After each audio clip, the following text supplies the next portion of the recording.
welcome back to Beyond the Veil Tarot and Astrology. My name is Candice Marie. Thanks for joining me. I'll be your astrologer today. Happy Thursday, everybody. I hope your week is going well. Today, we're going to be taking a look at the solar eclipse in Aries, and boy, oh boy, is this a big turning point in eclipse season. Make sure you click the bell button below and you're subscribed to my channel. Give me a thumbs up and leave me a comment and let me know how this particular eclipse is aspecting your natal chart. Don't forget to like, comment, share, and subscribe. All right, guys, so I feel like super fired up for this video. I have to be honest with you. I've been working on it for a while. And if you guys already saw kind of my part one that I had on Tuesday on the lunar eclipse in Libra, this is the part two. So eclipses come in pairs every 6 months. This will be taking place on April 8th, 2024. We have a solar eclipse, which is a brand new beginning. It's a new moon on steroids, an exalted sun, conjunct Chiron. There's so much stuff to unpack here. But before I get any further, we're going to be taking you guys through all the aspects with this video. I'm going to talk to you guys a little bit about the eclipse path, my thoughts on this, how this might manifest for the world, and then my brief hot takes for the 12 rising signs. If you would like an extended reading, which is an intuitive reading, I go in depth more to both of these eclipses a little bit more intuitively without tarot, without astrology, and then I give you the rundown for your intuitive messages for the 12 rising signs. I'm offering this on my website right now, package with all 12 signs on sale for $14.99. So make sure you guys click the link below if you would like to listen to that. It's like another 2.5 hours on these particular eclipses. All right, so April 8th, 2024 is when this is kind of happening. It's going to be coming in, I'm on Central Time, so right around 1:20 p.m.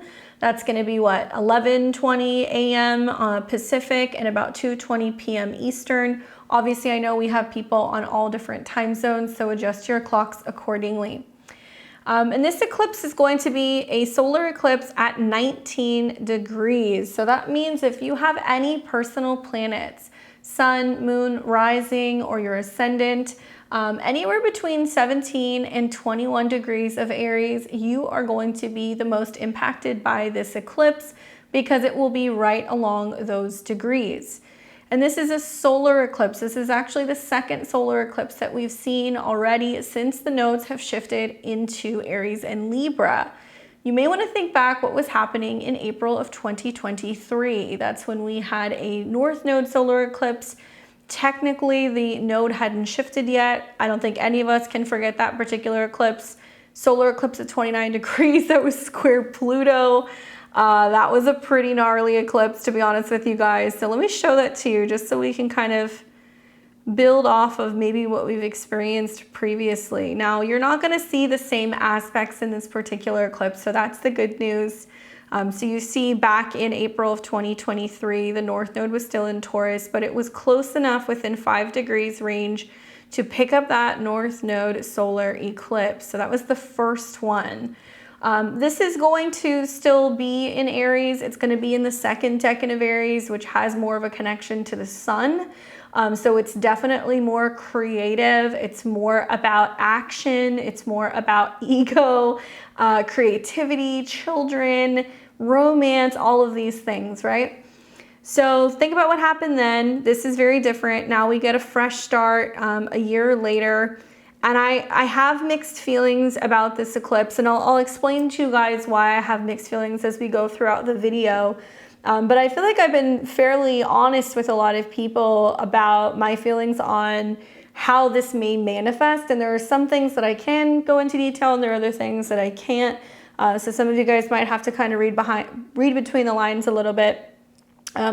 So let me first read to you the Sabian symbol. Let's start there and kind of talk about what the Sabian symbol says for this particular solar eclipse. So it's at 19 degrees, so it's going to be 20 degrees of Aries.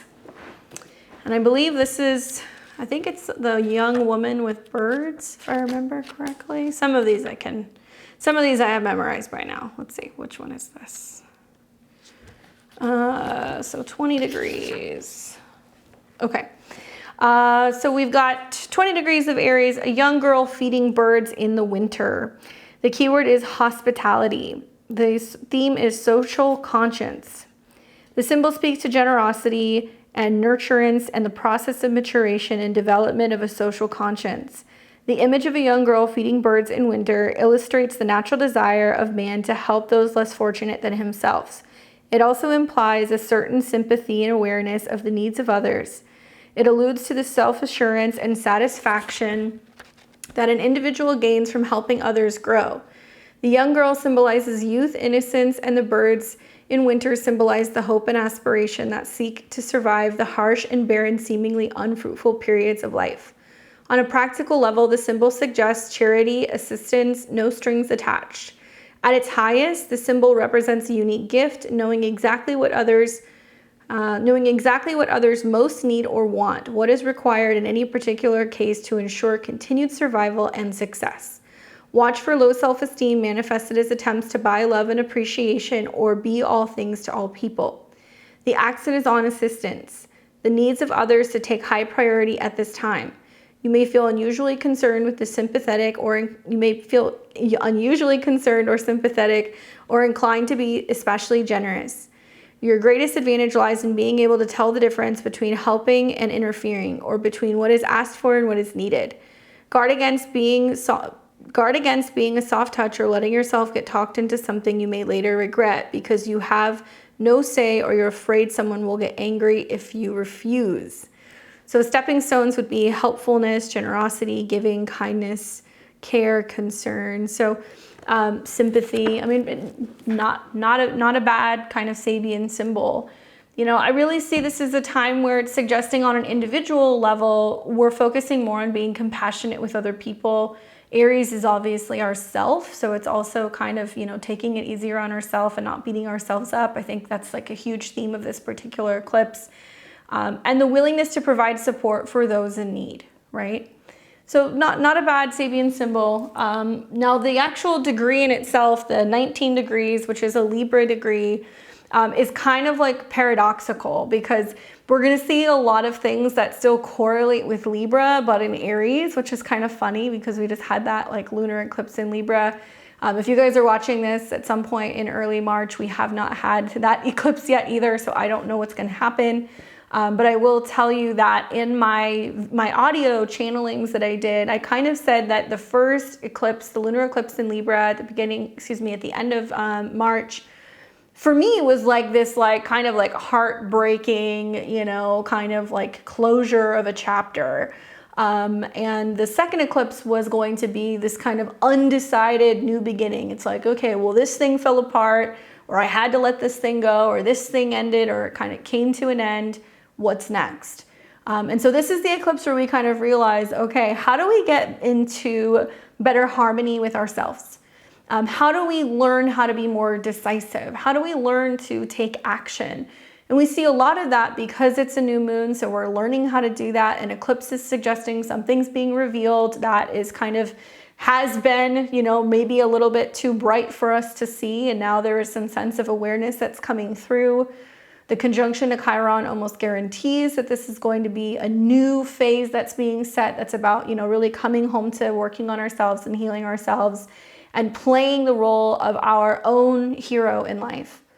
And then Mercury retrograde. So a couple days later, we'll see a Cazimi. So that talks a lot about like this like epiphany and this aha moment where we realize that something that we thought about ourselves is actually not really the case, or something that we thought was healthy for us is not healthy, is not safe. And there's going to be a lot of like reassessing and reworking on a personal level what actually makes us happy, what our goals are, what brings us joy, because it's in the decan that is going to deal specifically, obviously, with Leo. Now, the Cazimi itself will actually happen at 22 degrees, and I'll talk to you guys about that. That's more of like a Jupiter kind of decan. But it really is just so much that's compact into one particular transit that so much of being better in relationships to other people requires us to be super self-aware, right? Just to kind of simplify, we have to become super self-aware. So that's kind of like that 19 degrees in Aries. Now, I want to read to you guys what Nicola has to say about these particular degrees. So this is the degree theory book. And we're going to see what all the degrees of kind of Libra manifest as, or how they're kind of shown. So remember, even though it's Aries, that's the lens that we're looking through, which is obviously, you know, a fire sign. It's a cardinal energy. It's the first sign of the zodiac. So it is young and angsty. It wants to get going. 17 is basically saying wanting to initiate balance, I think. 19, wanting to initiate balance, wanting to, you know, start fresh when it comes to the relationships, maybe with ourselves. And Nicola says in terms of 19s in degree theory, this is about marriage, a spouse, with a spouse, by a spouse, weddings, wedding receptions, guest rings, or wedding rings. Then we have politics, politicians with political organization, public figures, justice, righteousness, courts, trials, judges, a lawyer, in court during the trial, all round shapes, a ball, balloon, round or circular, sweets, sugars, candies, chocolates, all sweet flavors, cakes, and shops. Indecisiveness, expecting someone else to take action, someone else. Colors, painters, painted colors, colors. Aesthetics, beauty, all nice things, objects, nice for women, beauty parlors, and boutiques. Art, painting, painter, music, waltz, spinning, a record, a CD.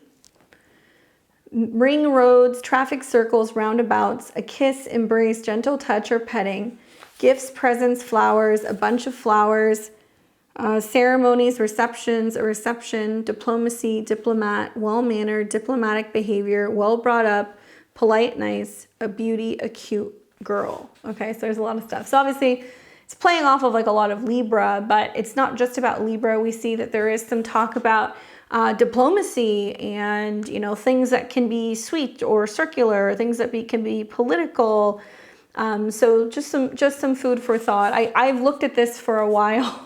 And I was like, oh my God, you know, because some of the aspects it's making my chart, I was like, I hope I don't lose my wedding ring, because that's something that kept coming up for me like intuitively. So I've kind of ingrained that in my mind to a point where I'm like, I'm just going to put it somewhere safe for probably a week or two while this whole situation is happening, right? Touch wood.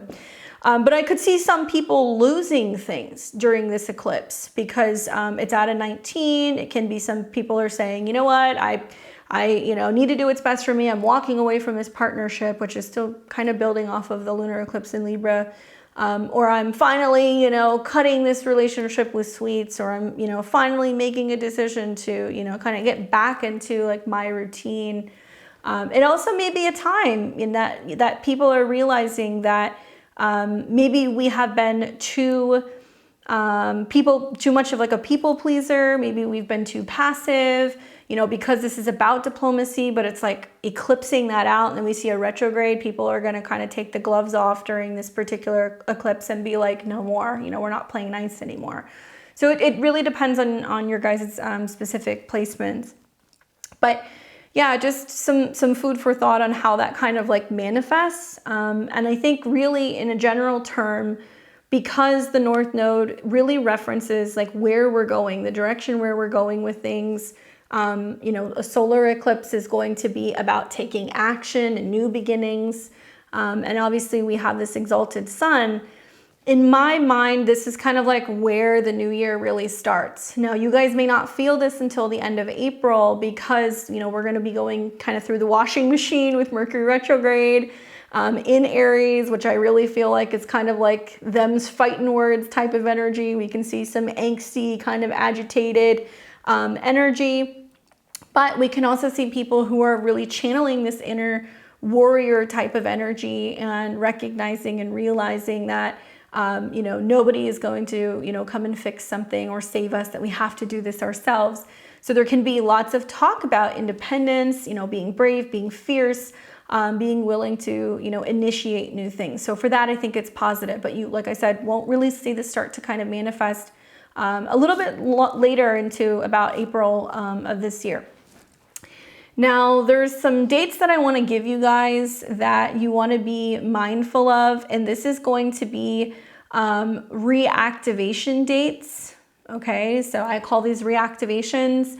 Essentially, I kind of crunched the numbers on this eclipse. To me, it seems like this eclipse even though we see eclipses, you know, usually play out within about 6 months to a year.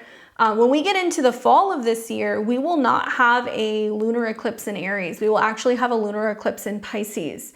So we will have a lunar eclipse in Pisces and we'll have a solar eclipse in Libra. This will not become a solar eclipse. I guess that's basically what I'm getting at.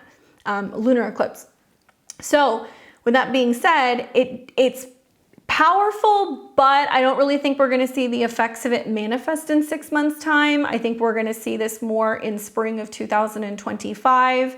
I don't know if you guys just kind of want to know what's going on weekly, or if you're somebody like me who's like looking, you know, in the ephemeris, you know, clear into 2025, 2026. If you have not looked at some of the astrology for the next couple of years, do yourself a favor and kind of you know, give yourself a little bit of like a brief on that. Pluto's going to be in Aquarius once we get to the end of the year fully. It'll be there until about, you know, I believe 2042 or 44. So Pluto will be staying in Aquarius for quite some time. Next year, we're also going to see Saturn's ingress into, you know, Aries very briefly. We're going to see Neptune also. That's going to be coming into Aries very briefly. They will kind of go back and forth and dance, retrograde back into Pisces, and then in 2026, they will come into Aries. We're going to see Uranus go into Gemini. So it's like there's going to be a lot of air and fire energy that's very different than what we've been having. I'm from the, you know, the frame of mind that all of this energy going through Pisces is almost like the matrix kind of breaking down.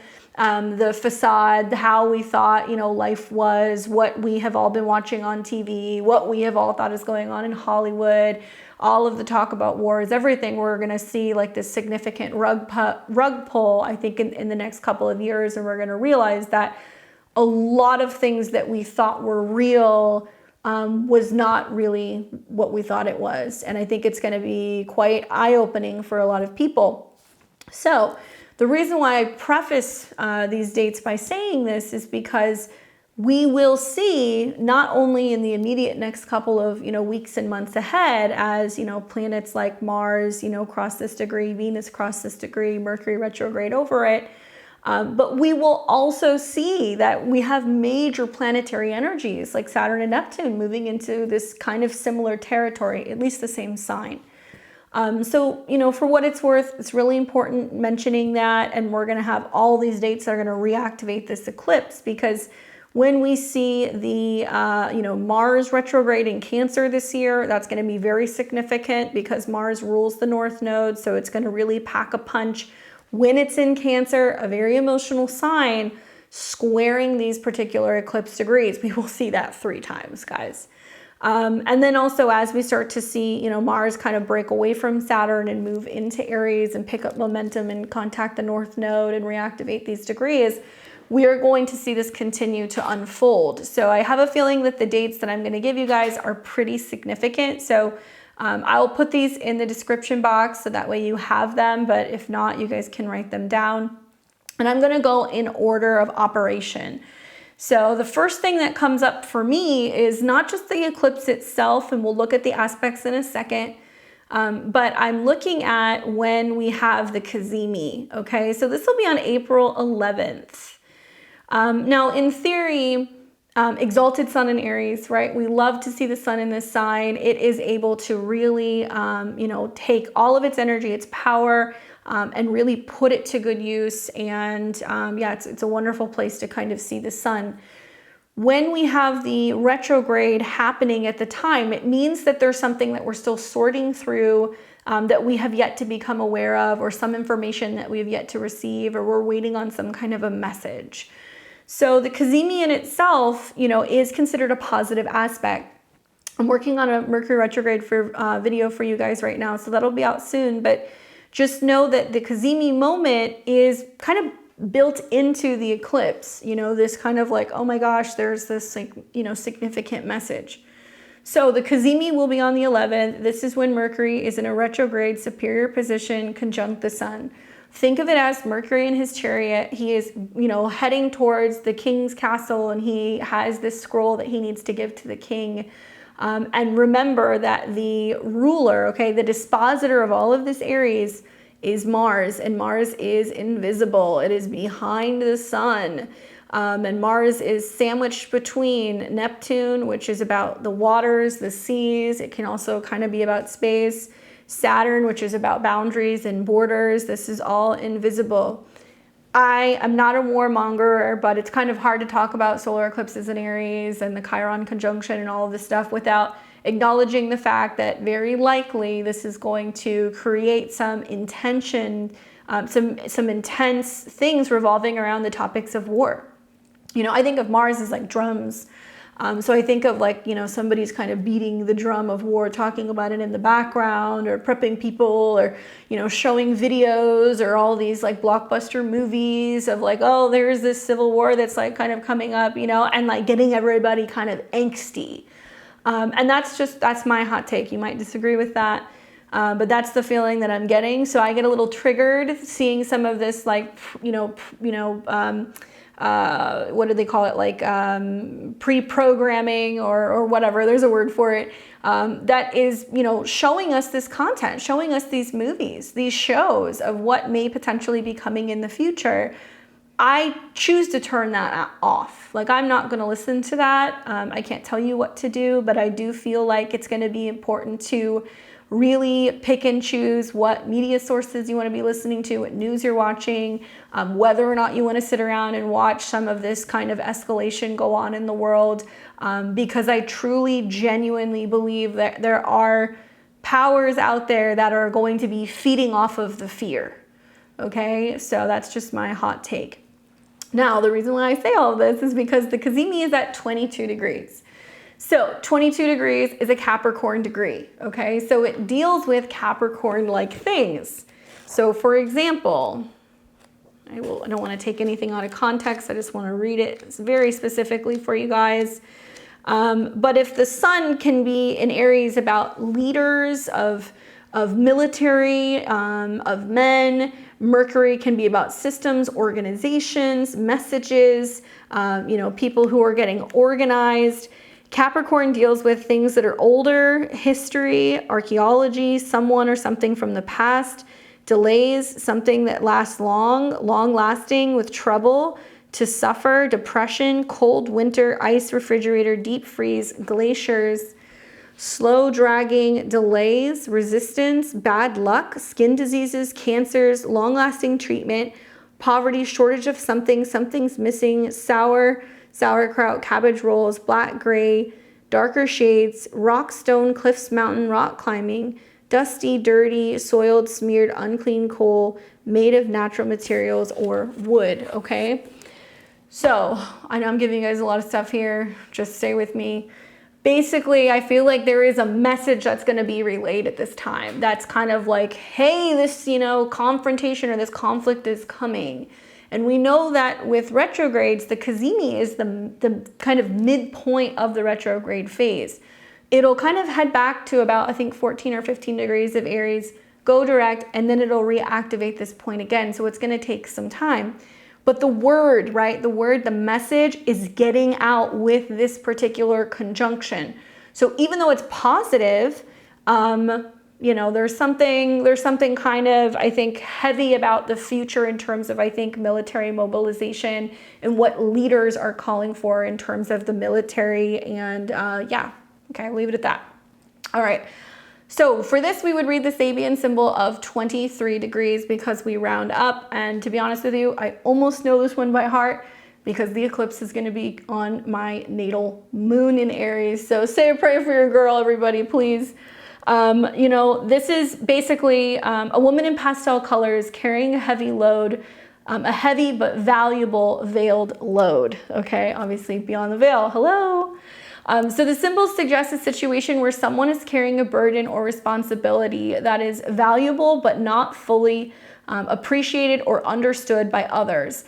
It can indicate a need to conceal one's true abilities or talents, perhaps out of desire to avoid envy or criticism. The symbol also suggests an inner richness of potential that life is not fully realized or expressed. It may be a reminder to trust in the value of your own gifts and talents, even if they are not immediately apparent to others. It can also indicate a need to be discerning about who you share your innermost thoughts and feelings with, as not everyone may appreciate or understand the depth of your experience. Interesting. So that's the Cazimi moment. Maybe it's about people waking up and realizing, you know what, I have these talents, I have these gifts, I have these natural, you know, kind of born abilities or rights even, because Mercury can be about communication. I see it being at 22 degrees in the decan of Jupiter. It's about people talking about what is right, what is wrong, what is just, what is the moral high ground, what are we legally allowed to say or not say. The truth is, this is the moment where people start looking around and realizing that there is an agenda to completely shut down freedom of speech. If you don't agree with that, I will continue to give you guys information and back some of this stuff up, but I believe this is that realization. Now, I do feel like this is also this turning point where there's this epiphany that we have that's, you know, I have to say something, but I feel blocked. Mars is the ruler. You know, I have a plan, but I'm not going to say anything yet. You know, I'm gonna hold on to it. Don't count your chickens before they hatch. That's my advice for you guys. Some of you guys are going to be having a realization, coming up with a plan. You know something is coming. You know that you need to take some kind of necessary action, even though the solar eclipse is going to be in the house of Aries. So that's where the action is. This new beginning that's getting ready to begin must come from a sense of commitment, dedication, hard work, sacrifice, and the willing to either let go or let God in the Pisces area of your chart, okay? So hopefully you guys get what I'm saying. Stay with me. So we've got that Cazimi moment. And I think that's going to be this awareness, or maybe this is when we start kind of seeing things getting kicked up on the world stage. Best believe the two places where you are going to see some of the most action in terms of military mobilization is on sea and on the ice. There's some shit going down in Antarctica. I don't know what it is, but there's some stuff going on, and there's some people, you know, fighting over who has rights to Antarctica. We're going to see this in other areas as well, I think, that are neighboring Russia. And I'll get into that and give you guys some of that information. And obviously you can't talk about Pisces without talking about the ocean. So certainly there's something going on in terms of military mobilization by sea and also by like the ice, or, you know, some of the frostier parts of the world. Now, the next activation is going to be on the 15th of April. This is when we see Mercury retrograde, and it comes back to 19 degrees. Now, I haven't even gotten to the Chiron aspect of it. There's some of that, but let's just say Mercury, which really is traditionally associated with Gemini, which is communication, words, documents, travel. It also is about, you know, speaking online. It's about sharing your ideas. It's about moving around. And obviously, you know, Chiron represents wounding, where we feel mentally, you know, unable to stand up for ourselves, where we have felt beaten up, broken down, silenced, and afraid to kind of say what's on our mind. So Mercury retrograde, reactivating the eclipse point, is hi, there's more happenings from the eclipse that's still happening days, you know, later, and it's conjunct Chiron. Maybe we are finally bringing up and discussing the past, what has hurt us in the past, where we have been holding on to that past hurt, where it has been keeping us blocked from source, from spirit, where it has kept us at odds with each other and also ourselves, where some of these tendencies to have grudges is actually creating and manifesting as excess heat in the body, problems with our skin, problems with our head, how we're thinking, how we're communicating. I think about that quote that Klaus Schwab said recently, where he talked about the Great Reset and, you know, we must prepare for, you know, an angrier world. To which I would say, no, we don't. We don't have to do that. We don't have to encourage that. We don't have to think that way. We don't have to project that out there. I really genuinely feel like that is not my reality. And reality is a really weird thing right now, because we have Saturn and Neptune in Pisces and nobody knows what the hell is going on. Everybody's waiting for the other shoe to drop. But there's one thing that we know, is that that does not have to be the way forward. I personally, and it's kind of ironic considering I kind of predict the future for a living, I personally believe in free will. I think it plays a huge role in things. And that's why, in a lot of ways, predicting things accurately can be challenging sometimes, because at the end of the day, we all have free will. And so in my videos, I talk about this eclipse, and that this is an eclipse that is like the undecided new beginning, because Mercury's retrograde, conjunct the sun. I don't know what I want. I don't know what I'm doing, Aries. I don't know who I am, right? So we're in the process of change, and we have to kind of let go of one way of thinking, acting, seeing the world, feeling helpless, Pisces energy, feeling victimized, right? Taking everything, you know, personally, getting offended at everything, people getting angry because they're wanting to call each other certain words and names and this and that, and wanting to kind of tit for tat. But I don't think it's going to work anymore. And I think really the truth is that the only way forward right now is to get our heads out of the sand, right? Like, the future doesn't need more dreamers. We need more doers. We need more leaders. We need more people who are going to be innovators. Now is not the time to sit around and just twiddle our thumbs. So you're going to see people break into two camps with this particular eclipse. You're going to have some people that are going to say, you know what, I'm going to be more the Mars, Neptune, Saturn. Let them send me away. I don't care. Let them silence me or shut me down. You know, I'm a victim. I'm scared. I can't go out. I can never do it again. And then you're going to see the other people with Venus, North Node, Mercury, Chiron, Sun, and Aries, who are going to be like, bring it. You know, it's literally a bare knuckle fight for the future of humanity right now. That is the truth. And if you don't see that, and if you're not conscious and aware of that, then you need to kind of get with the program really quick. Because all of this is about having this realization that you hold the power. Individuals hold the power. It's just this awakening, this realization that's going to be going on during this eclipse. So the message comes back. We're still working through the pain. We're talking about that on the 15th. Then we're going to be seeing on the 20th, this is when Venus is at 19 degrees, which is pretty damn important because Venus is the South Node ruler.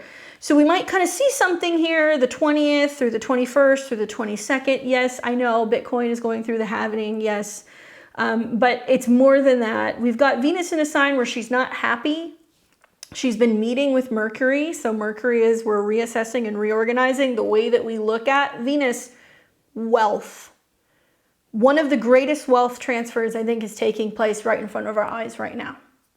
And a lot of people are talking about what they have, what they don't have, what they're doing, whether or not they feel like they've missed out, if they, you know, want to get involved in making investments in things, if they just want to kind of, you know, throw in the towel. I've heard a lot of people say, well, what's the point? I don't have anything anyway. You know, to some extent, you know, surfism will come from that mentality. It's the, you have nothing, you will have nothing, you will accept whatever we give you under any terms that we decide, and that's how it is. But I don't think that that's how it has to go. And so in this case, Aries is brave. It's in the degrees of Jupiter. Fortune will favor those of you who are willing to be brave, and whether that's to take financial risks, personal risks, to change your philosophy, the way that you see, you know, the future of your life. I mean, it's just, it's a huge pivotal turning point. So when this happens, it's interesting because Venus reactivating this degree, which is the South Node, it might mean that some people see that there is something that they're losing or that they're having to give up.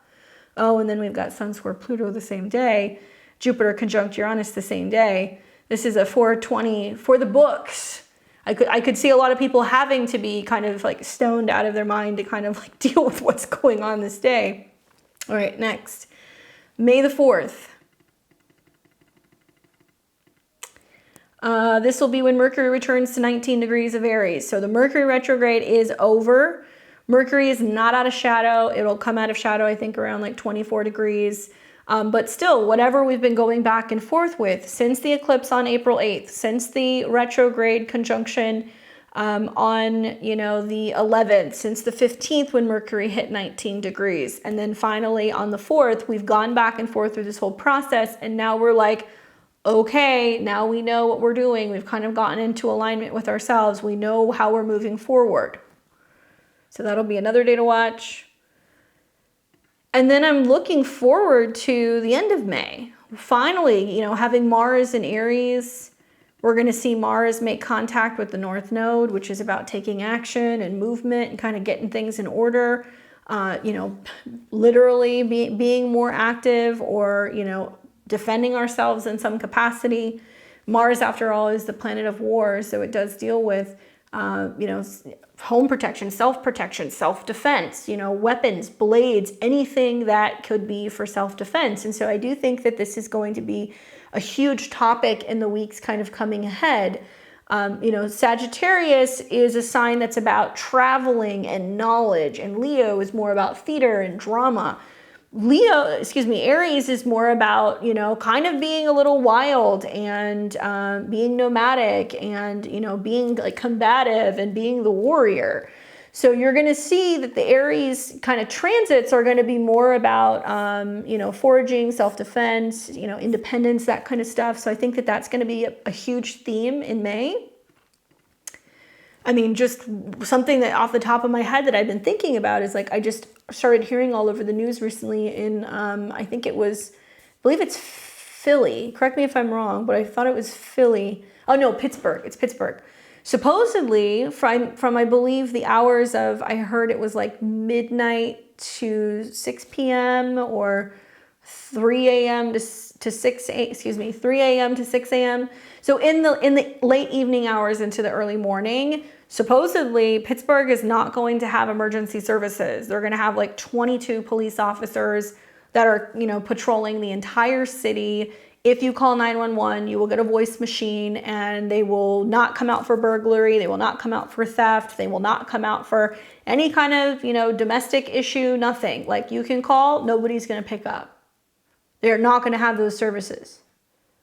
And I hear stuff like that, and I'm like, that's kind of scary. That's like the purge, man. I mean, it's like, what are the reasonings behind, you know, the lack of funding in some of these cities, or the lack of capability of being able to have, you know, some of these city services?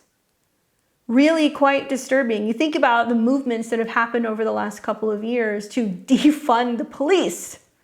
And so we have cities that don't have enough workers like this that can, you know, provide this kind of protection, or they lack the necessary funding to be able to pay people to do that. And then we have other cities which are now having armed guards and, you know, people who are in subways that are doing bag inspections and all kinds of things, primarily because they're saying it's for your safety. That's a constitutional violation. And anybody who doesn't know that is being prepped and primed and just going to be okay with seeing more military involvement in your daily life. These things are not normal. And it's really important that people realize that. So whether you are, you know, kind of becoming aware of your rights or learning more about your rights, I live in the United States. So obviously I'm going to reference a lot of things going on here, and also our Constitution.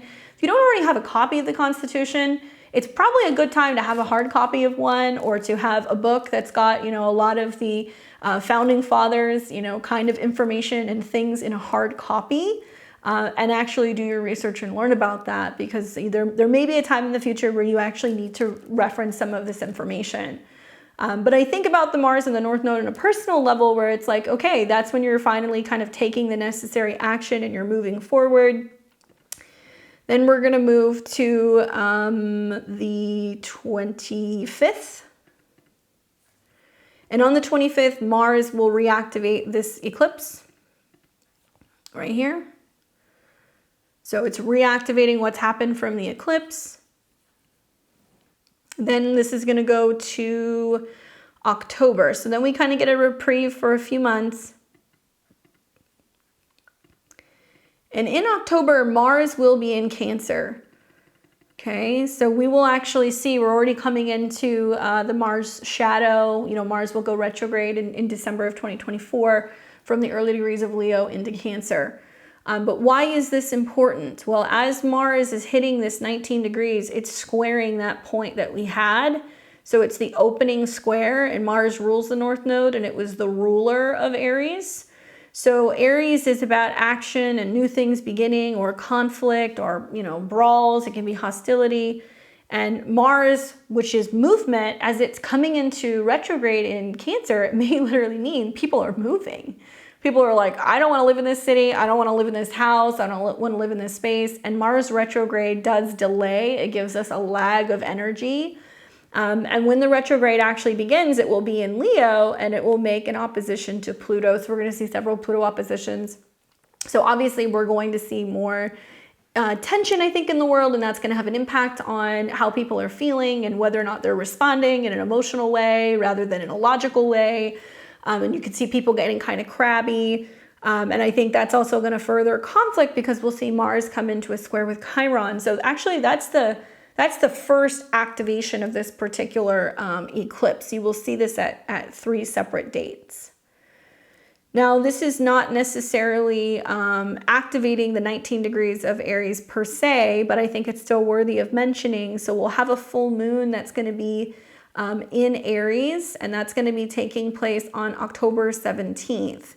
So in theory, this is when that new moon in Aries, which was at 19 degrees, so it's still kind of conjunct this point, becomes a full moon. So it will not be a lunar eclipse. It will not be a lunar eclipse, don't worry. But still might pack a little bit of a punch considering the fact that A, this is fulfilling whatever you kind of started in April.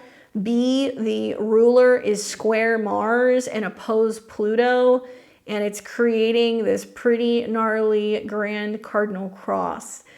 So I don't foresee a full moon in, Aries conjunct Chiron, square Mars, in its detriment being any easier than the solar eclipse. I feel like the solar eclipse is very transparent and very honest. That's like, hi, I'm here to fuck shit up. I know it's going to be rough, but we're all in this together type of thing. And then we're going to see 6 months later when this, full moon kind of comes in, we're like, oh yes, we're still, we're still feeling the burn.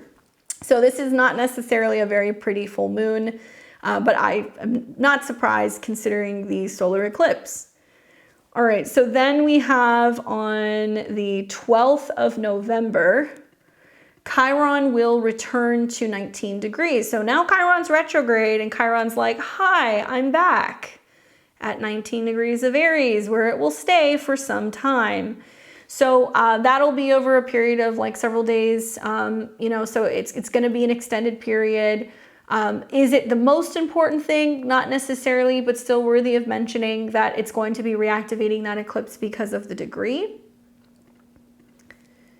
And then we're going to have on February 3rd, 2025. Oh, we're at that point of the year where we can start talking about next year. All right. There we go. So then we have, what's going on? Mars returns to 19 degrees. And this like symphony and the cosmos, it's like, the synchronicities is just like crazy. So Mars returns to 19 degrees where it squares the solar eclipse. Oh, the moon's in Aries conjunct Chiron. So it is bringing up this theme of, oh yeah, we do need to heal something. There is frustration. There is kind of some changes going on for us internally and with our emotions, yada, yada, yada. Okay. So that's fun. And then the last 2 dates I have for you is going to be March 15th, 2025.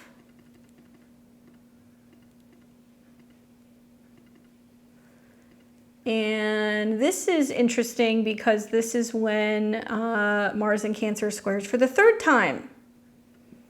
Okay, so it's squaring at 19 degrees. And it's direct, so it's, finally trying to work its way out of the shadow eventually when it gets to like 6-7 degrees of Leo a couple weeks later. However, the grand finale here is, people, March of 2025, we will have a Mercury retrograde in Aries and a Venus retrograde in Aries.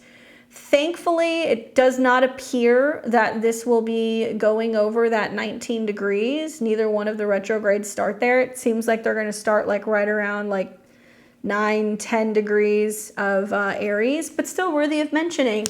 Right when we see the sun coming into conjunction with Saturn, and then planets are kind of fully starting to come into Aries, We're going to get to about April of next year. Okay, so stay with me. Remember I said about 13-ish months that you will see this unfold over time. So as we're getting into April, May of 2025, well, what could a Venus retrograde in Aries bring? You know, changes to our health, changes to relationships. I think a Venus retrograde in general is a bit of a wild card because we see a lot of kind of wild things in relationships and with finances.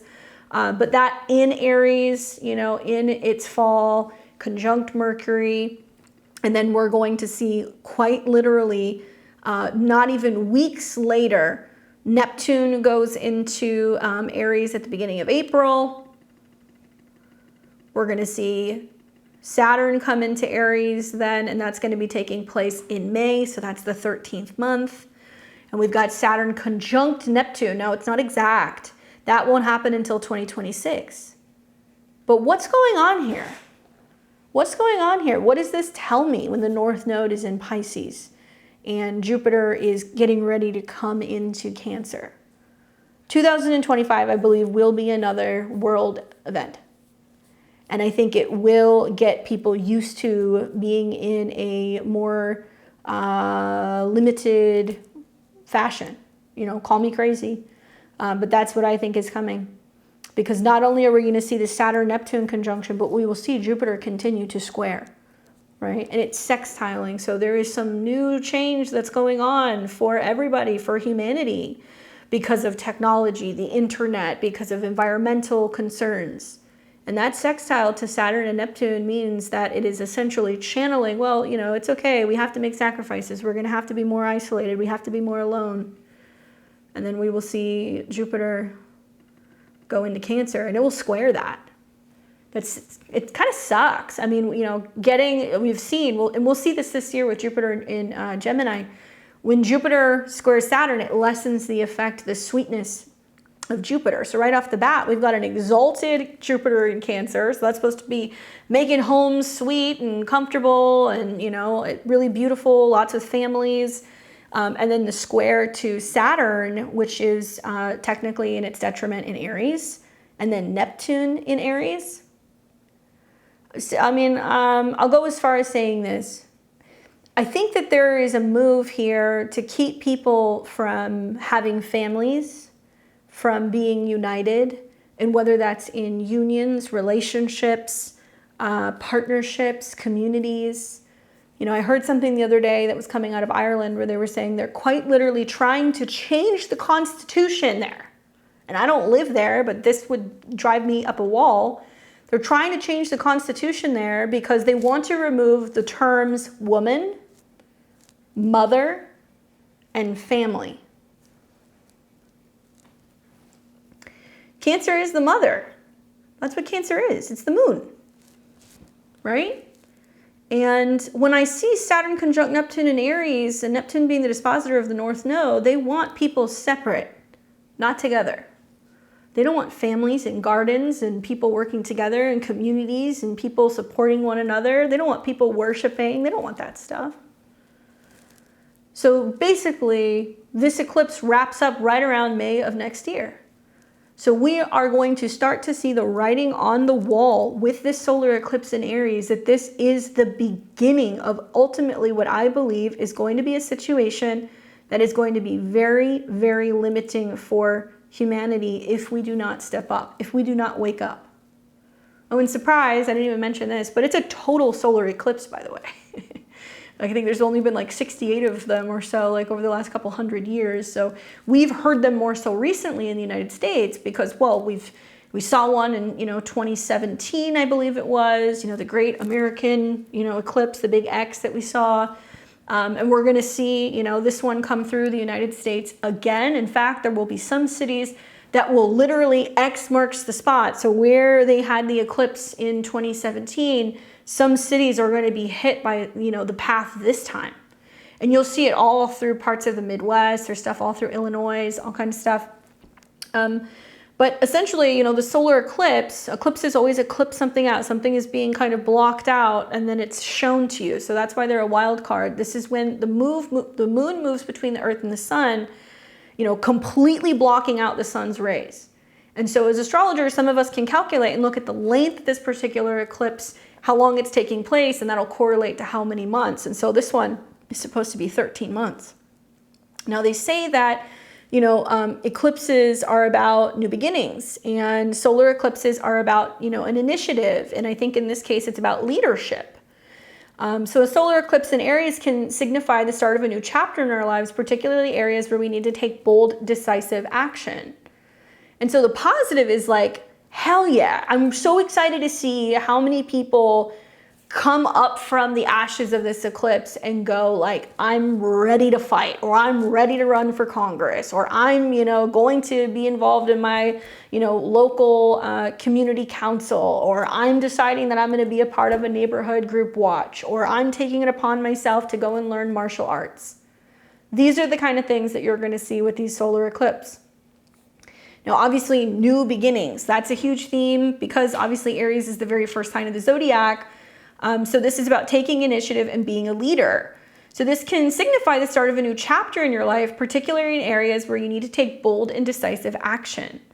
Now, Aries will tell you that in order to do that, you need to be assertive, you need to be courageous, because it's a sign known for being willing to go like head to head, right? We think of like the rams that kind of run into each other.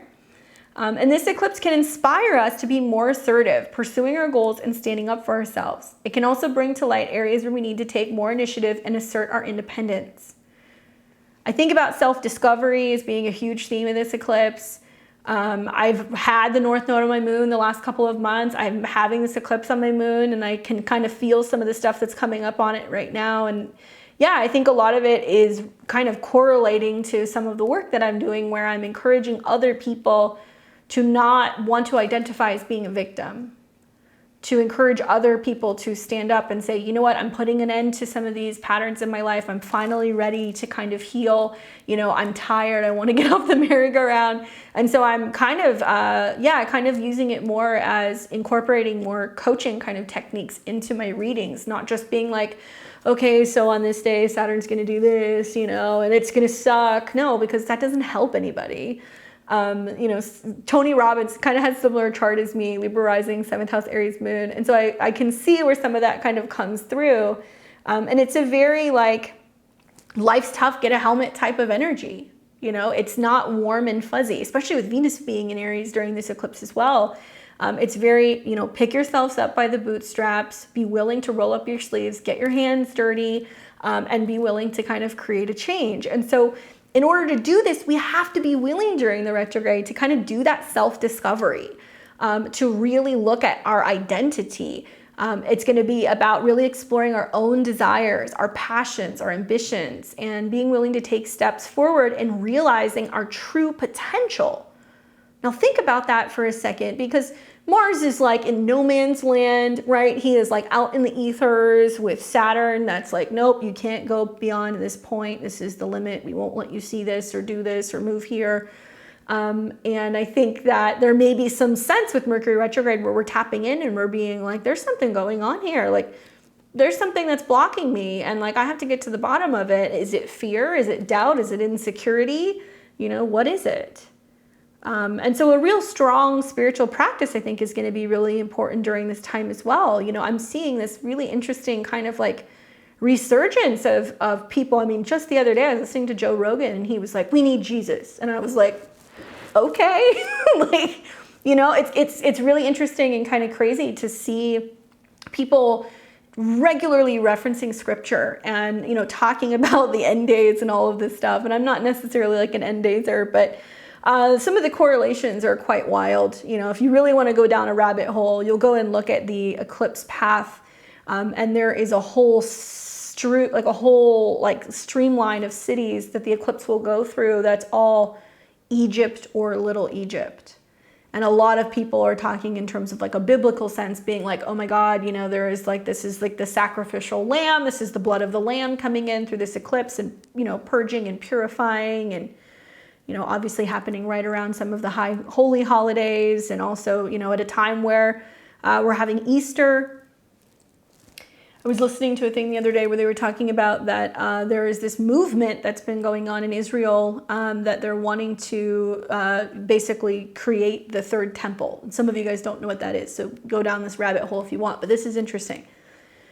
Because it was prophesied in the Bible that in the end time, that's what would happen, that they would build the third temple. And in order to do this on the sacred land, they would need to have the blood of red heifers. Blood being Aries, I think of heifers, cows, right? So supposedly there's a rancher out here in Texas that sold, I think 3 or 4 or 5 of them for hundreds of thousands of dollars a piece.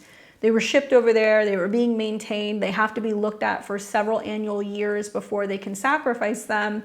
And they have to be completely spot free, they have to be, you know, no health issues, clean, completely red, and they will have to unfortunately sacrifice them, you know, on that location, I believe, before they build the temple. The cows are there. They're in the 3rd year, which is what they wait for to see. And there is talk that they are going to try to do this and stream this to millions of people right around this date. And I don't necessarily think it's connected to this particular eclipse, maybe because we see Aries as being, you know, like I say, the sacrificial lamb, the blood, if you follow kind of scripture, that's what Jesus was, the ultimate sacrifice, that God loved his, you know, his children so much that he was willing to give his only son.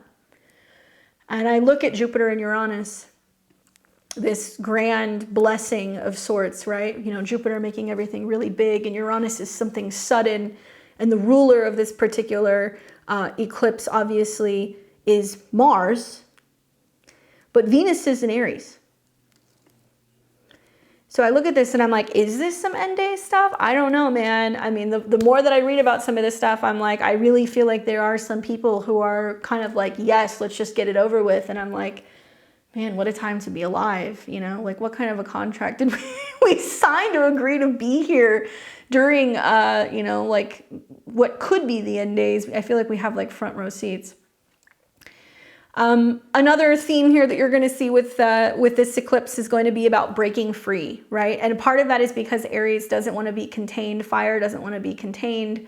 But I think it's because it's a solar eclipse. It's symbolizing a time where we break free from anything that's holding us back, and whether it's a limiting belief, a toxic relationship, or a stagnant situation. Not to mention the fact that days later, Jupiter conjunct Uranus on the 20th, where this is that kind of kicking in the door, I'm ready for something new, I need to do something different. For many of us, just to kind of encapsulate it in one umbrella phrase, it's our values are shifting. We are realizing that we no longer value the old things that we used to value. We're taking it upon ourselves to play much more of an active role in learning, understanding, knowing laws and regulations, and also anything revolving around our personal finances. We're going to see another bank pop. That's going to likely happen. I don't think it's connected to this eclipse. I do believe this eclipse may be the kickoff point where there's this realization that, you know, the economy's in the shitter. Let's start another war. Why not go into World War III? It'll, you know, sell all of the toys, and we'll keep everybody in this conflict, and we'll be able to have crisis in places where we can send aid money into it and skim off of the top. And that's that. But therein lies part of the problem, is that with this particular eclipse, it's conjunct Chiron. So we will see that it's going to come at the loss of life of soldiers, or we're going to realize the impact of just sending men to war, sending them to war, that has on them psychologically with Mercury conjunct the sun. The wounds and the pain, not just physical, the psychological. Unfortunately, saw the clip that was floating around the internet a couple weeks ago about, you know, the soldier that went and set himself on fire in protest of the war in front of a gate.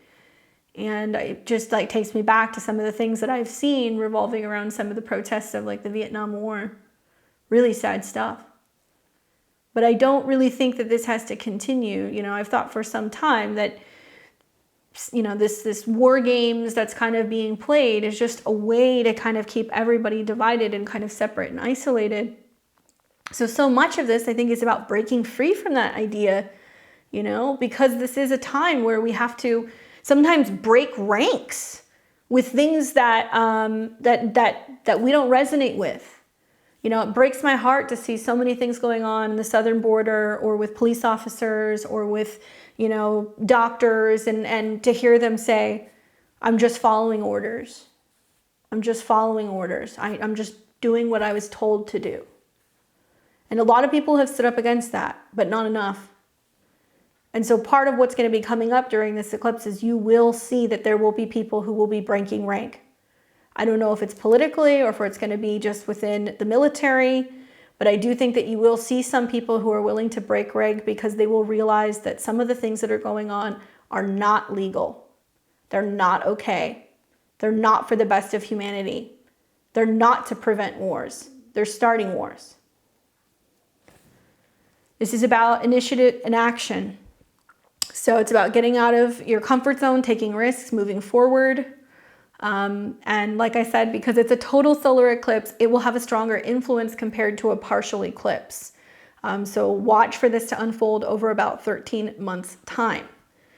Now, the location in where this particular eclipse is going to be taking place, I'll try to see if I can, I'll try to put an image into this video. I don't have one right now.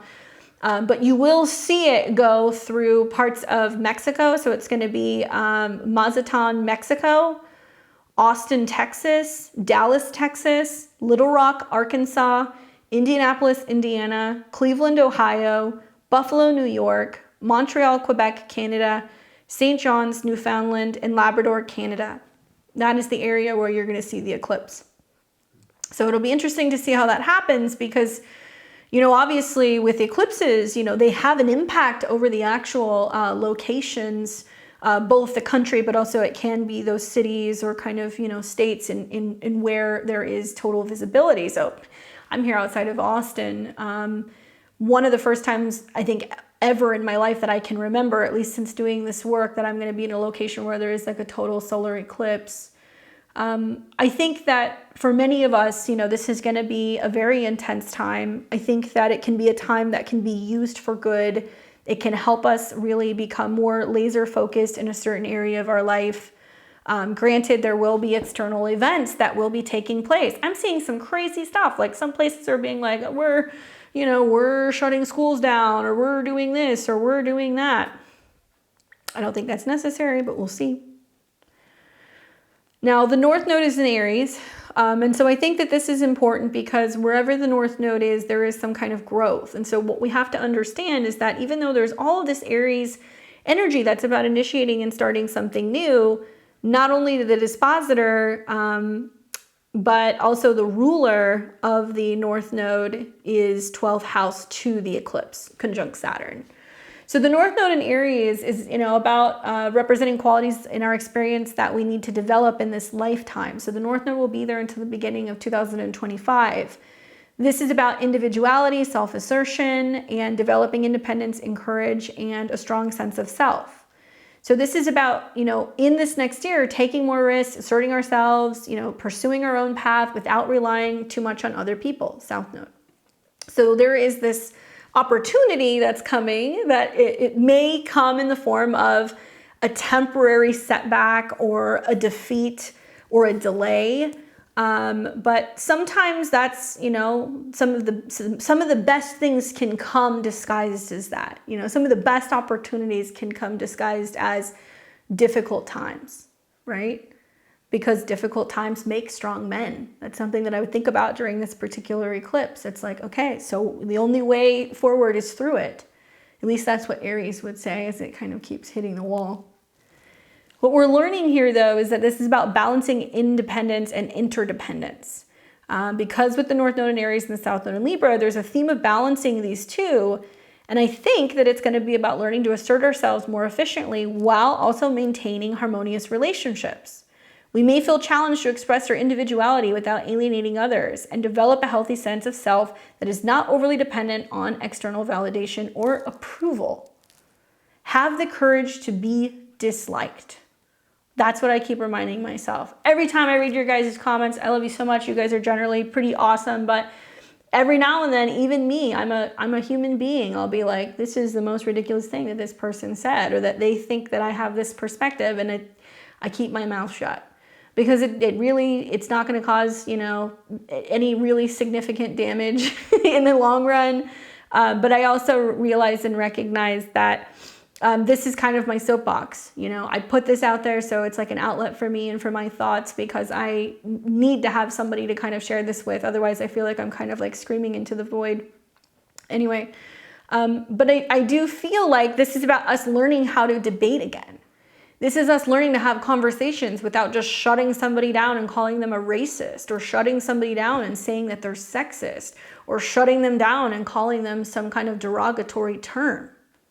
It's kind of bizarre, huh? Having conversations with people and they'll just kind of, I've noticed sometimes want to kind of nitpick, and they'll ask you, well, what side are you on?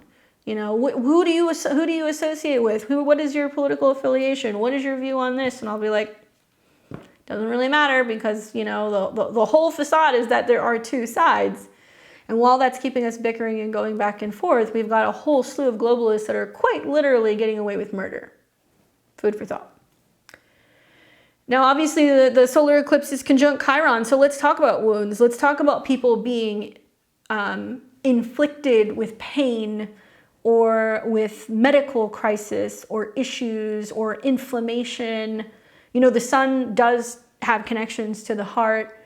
Mercury has connections to the brain. Aries has connections to the blood. Put those all together.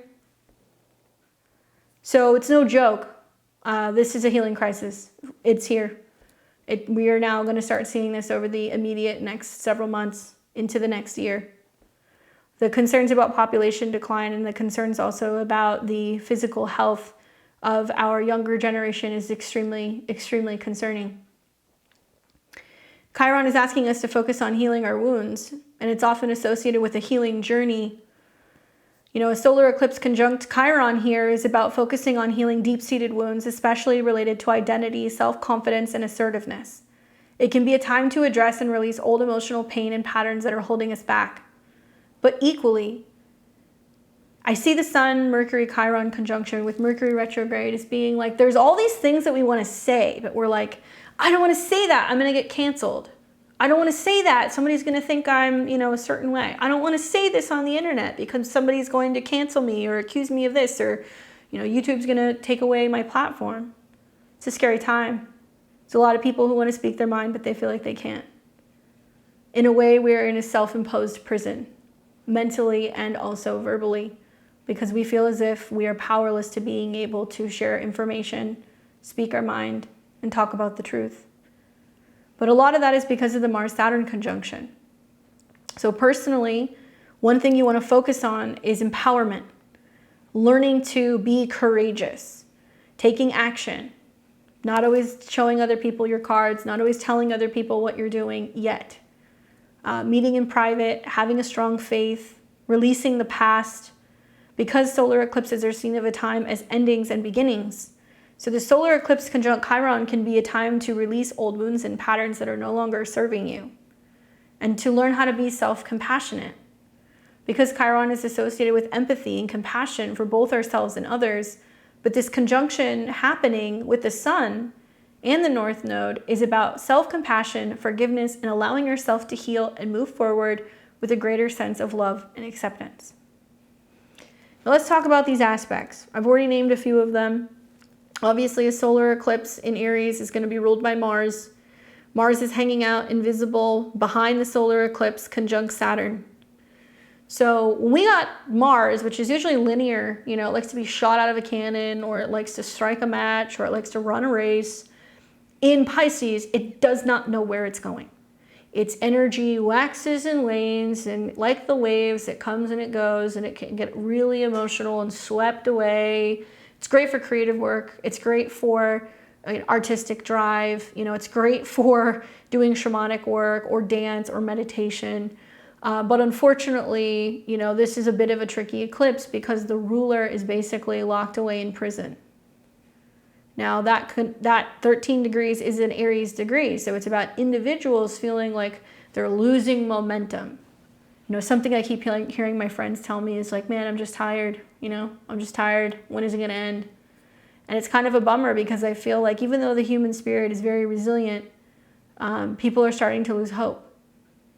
And so perhaps maybe Saturn in conjunction to Mars is about reinvesting ourselves and doing a lot more work when it comes to our spiritual commitment, when it comes to our faith, when it comes to our belief systems.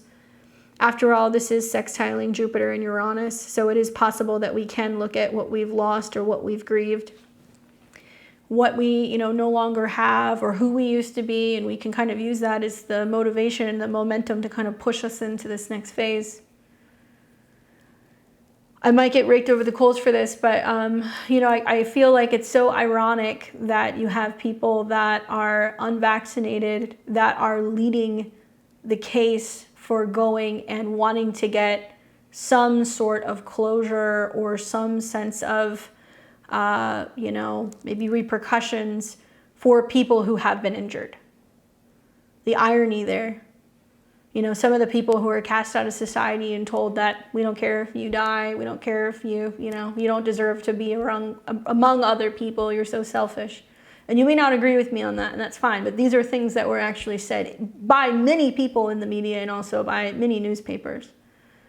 And so I think about Mars conjunct Saturn as if, this is about the parents that died, the grandparents that died, people in the hospital who could have been given alternate medications, people who are in nursing homes. I think about, people who are locked away in prison for crimes and things when they were simply just trying to protest. And you have some brave individuals who are saying, we don't forget them. They were somebody. That was my mom. That was my grandfather. That was my brother. That was my husband. That was my wife. And the anger and the agitation and the frustration is now being consolidated during this particular eclipse. And it's going to get really loud because we're finally willing to tell the truth. We're finally willing to set ourselves free. And the repercussions for that will be massive. Physically, spiritually, and financially. The willingness to tell the truth about a lot of the things going on the last few years will be massive. So don't forget the sacrifices you've made, the things that you've lost, don't let that hold you back either. It's important to kind of honor them and recognize and realize that that can be a reason why you keep pushing forward, why you get out of bed every day, right? And you just keep showing up and you keep showing up. Mars-Saturn conjunctions are difficult. This eclipse is going to be, I had a setback, I had an injury, I lost my job, my relationship ended, this thing fell apart, and the impact that this has at the time of the particular eclipse. And like I said, this will kind of reverberate out for about a year. So when we really kind of zoom out and we look at Venus being obviously in its fall in Aries, we've got Venus going through like a Mars-based sign. So she's picking up her sword and her armor, and she's a little bit more fierce. We've got the North Node there, obviously, which is about, direction and Dharma, but the North Node has this kind of connection to Saturn, so it's challenging, it's difficult. We never know what we're going to get with the North Node. The Sun and the Moon, which is the conscious and the unconscious coming together, making a decision that because of an action, there is going to be a change in how we respond to things emotionally, how we look at pain, separation, how we're also looking at, changes in regards to ourselves, our legal rights, because we're going to see, this is in the degrees that deal with Libra. I think a lot of like lawyers, civil rights activists, a lot of like judges, we're going to be hearing a lot about whether or not people are actually standing up for the rule of law for individuals. And then we've got Mercury, which is the mind. Okay, so the mind, and it's going backwards, it's retrograding, and it's saying, wait a second, I don't really know if this was what I wanted, or I don't know if I can recoup or recover. It's very obvious to me, this is an eclipse that's saying we're going to have health problems for the next year plus. And we're all trying to kind of reconvene and reconfigure, how do we kind of take back our health? How do we learn more, Mercury retrograde, about health and wellness? Mercury also has connections to systems, right? I think of Virgo. And I believe this eclipse is going to be about, we're going to see an infiltration of military personnel in our daily lives, in our hospitals, in our health, situations or procedures. I think it's going to become more and more normal over the next year for you to see things like what you're seeing in New York City, where it's just, okay, there's people kind of mobilized and it's just normal. We get everybody kind of riled up thinking that something's coming. And it's going to get us all thinking about, what kind of skills do I have? You know, what do I know about my rights? How can I defend myself? You know, should I speak out? Do I say something? Am I afraid that I'm going to go to jail for saying something like that? Pluto's still in Aquarius. Jupiter and Uranus are coming into conjunction. You'll see that within 2 weeks of this particular date. And there's not much else going on because we've got this kind of just steady stream of planets that are wrapping up in Pisces, leading us into these new beginnings in Aries.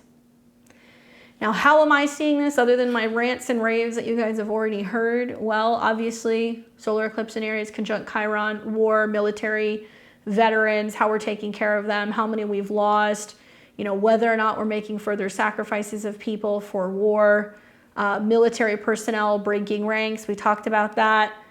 Something that's been coming up for me that I've been like, what the hell is this? Is Steadfast Defender 24. Have you guys heard about this? Steadfast Defender 24. Probably not. They're not talking about it on the news. NATO's largest drills since the Cold War.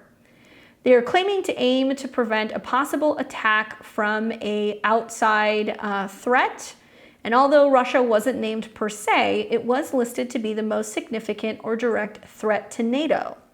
Now, we've heard recently talks about Poland joining, you know, also about Ukraine joining, but these drills will be taking place in May. So it's interesting, within a month of this particular eclipse, we will be seeing this kind of come to fruition. Currently, there are already some that are going on. I'll get to that in a second. But the Steadfast Defender drills will begin in May of 2024. And I quote, will include a simulation or simulated emerging conflict scenario of U.S. troops reinforcing European allies bordering Russia in what is called the Eastern Flank. Sound familiar? Anybody know their World War II history? It's kind of what happened. We got kind of pulled into some stuff that was going on there.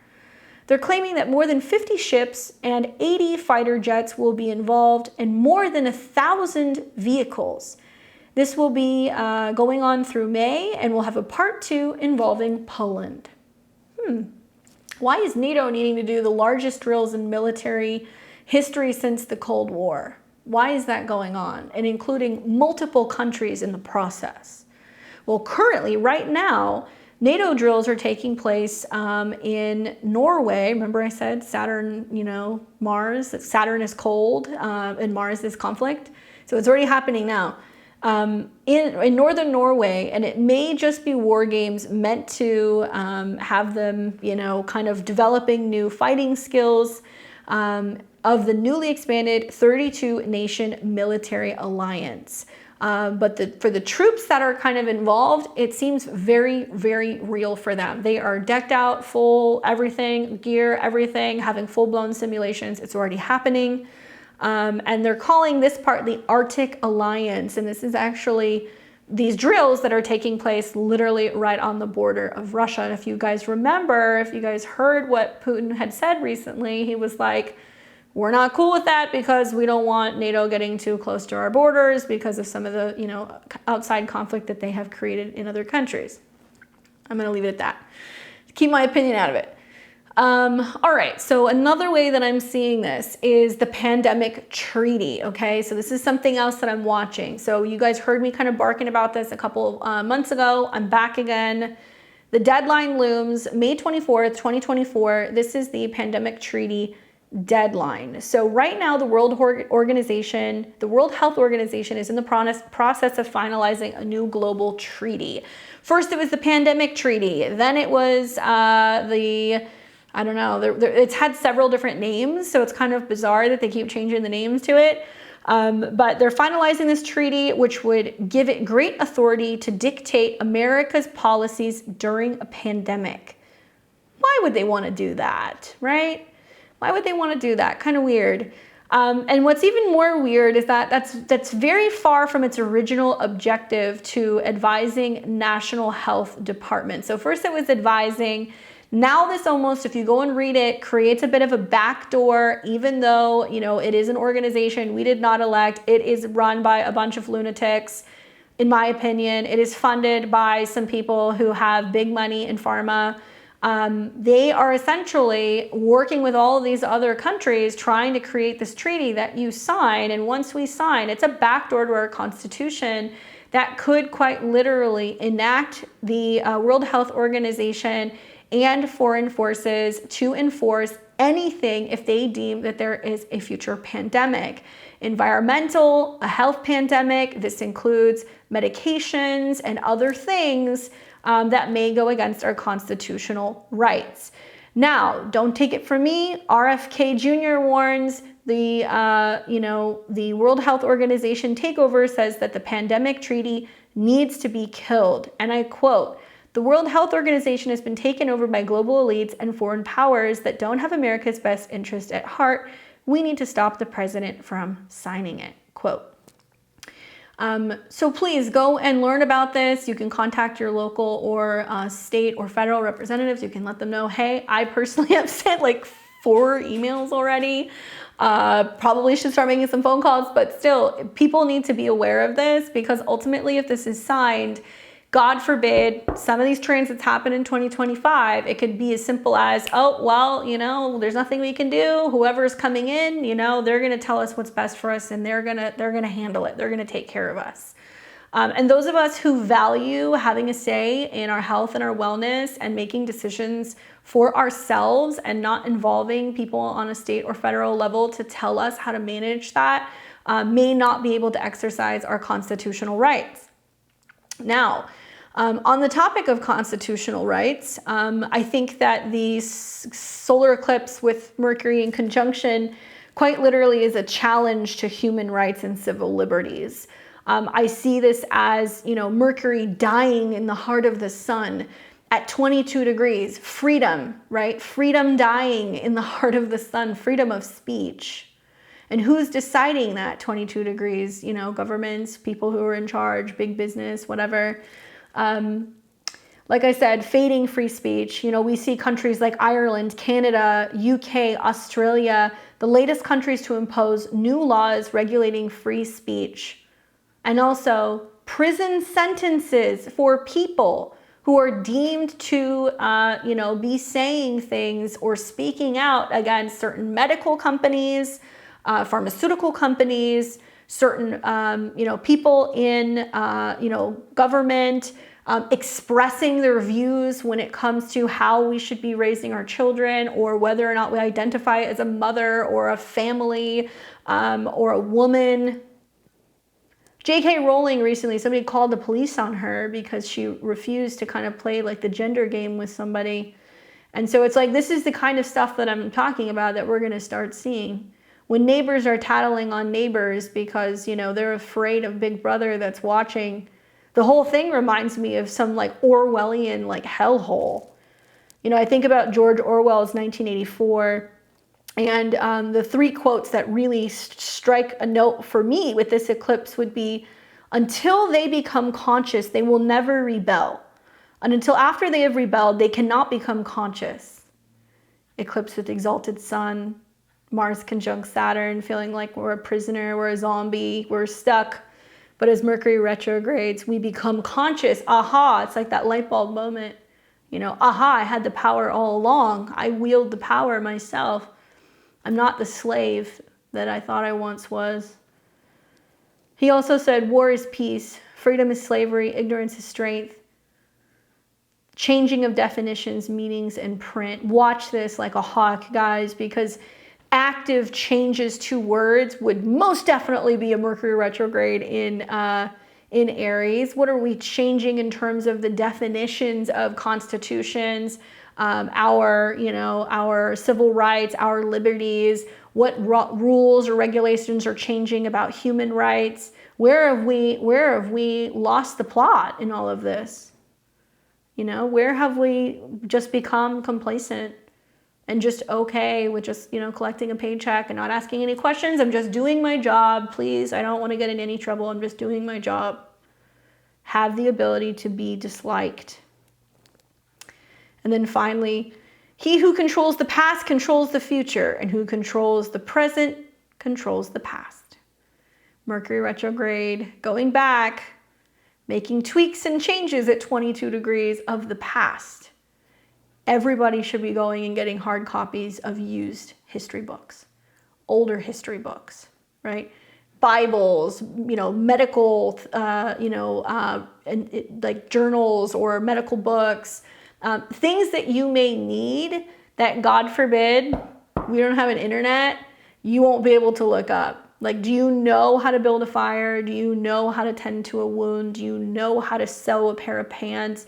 Do you know how to store your food if, your refrigerator kind of breaks down or doesn't have power? Do you know how to do these things? You should probably have books on how to do these things, because what we're going to be seeing is that there is going to be a move to go back, change definitions, be changing things in regards to the past. This is why we're seeing statues being knocked down. This is why we're seeing certain bits and pieces of history not being taught in certain ways. I encourage everybody to really think about what your strengths are and what new things you want to initiate, and reassess, your sense of focus. Don't get lost in the noise of what's going on in the world. Focus on what you can do every single day. I encourage all of you guys to get up, have a morning routine, set intentions every day in the I am. Really do a lot of work in regards to independence, learning how to become more self-sufficient, learning how to heal yourself.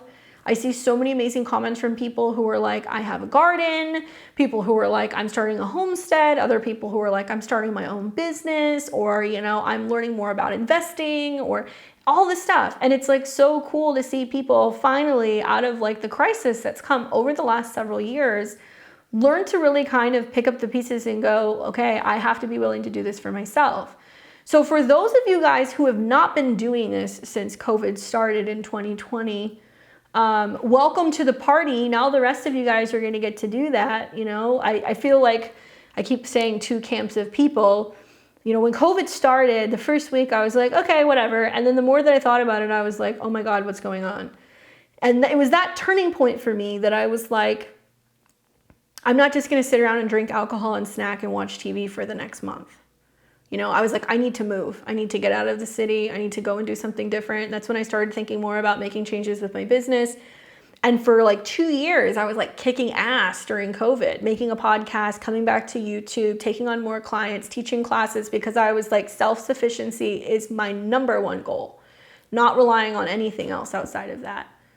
And so some of you guys, I know you've done some of the same things. Your side hustles turn into full-blown businesses. Maybe some of you guys relocated. Maybe you took on your dream career. You went back to school.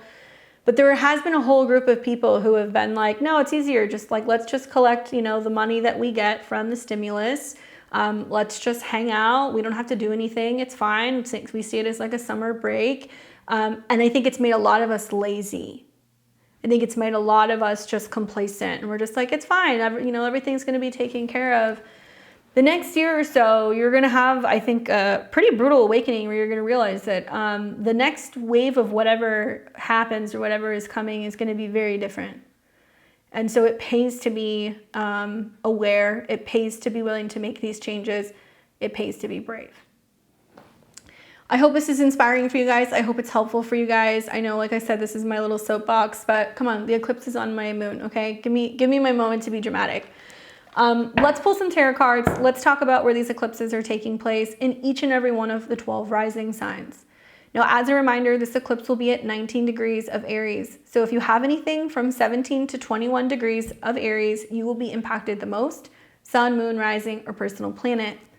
I am a Western astrologer. That's what I like to practice. So I will be giving you guys my predictions for the whole signs in Western astrology.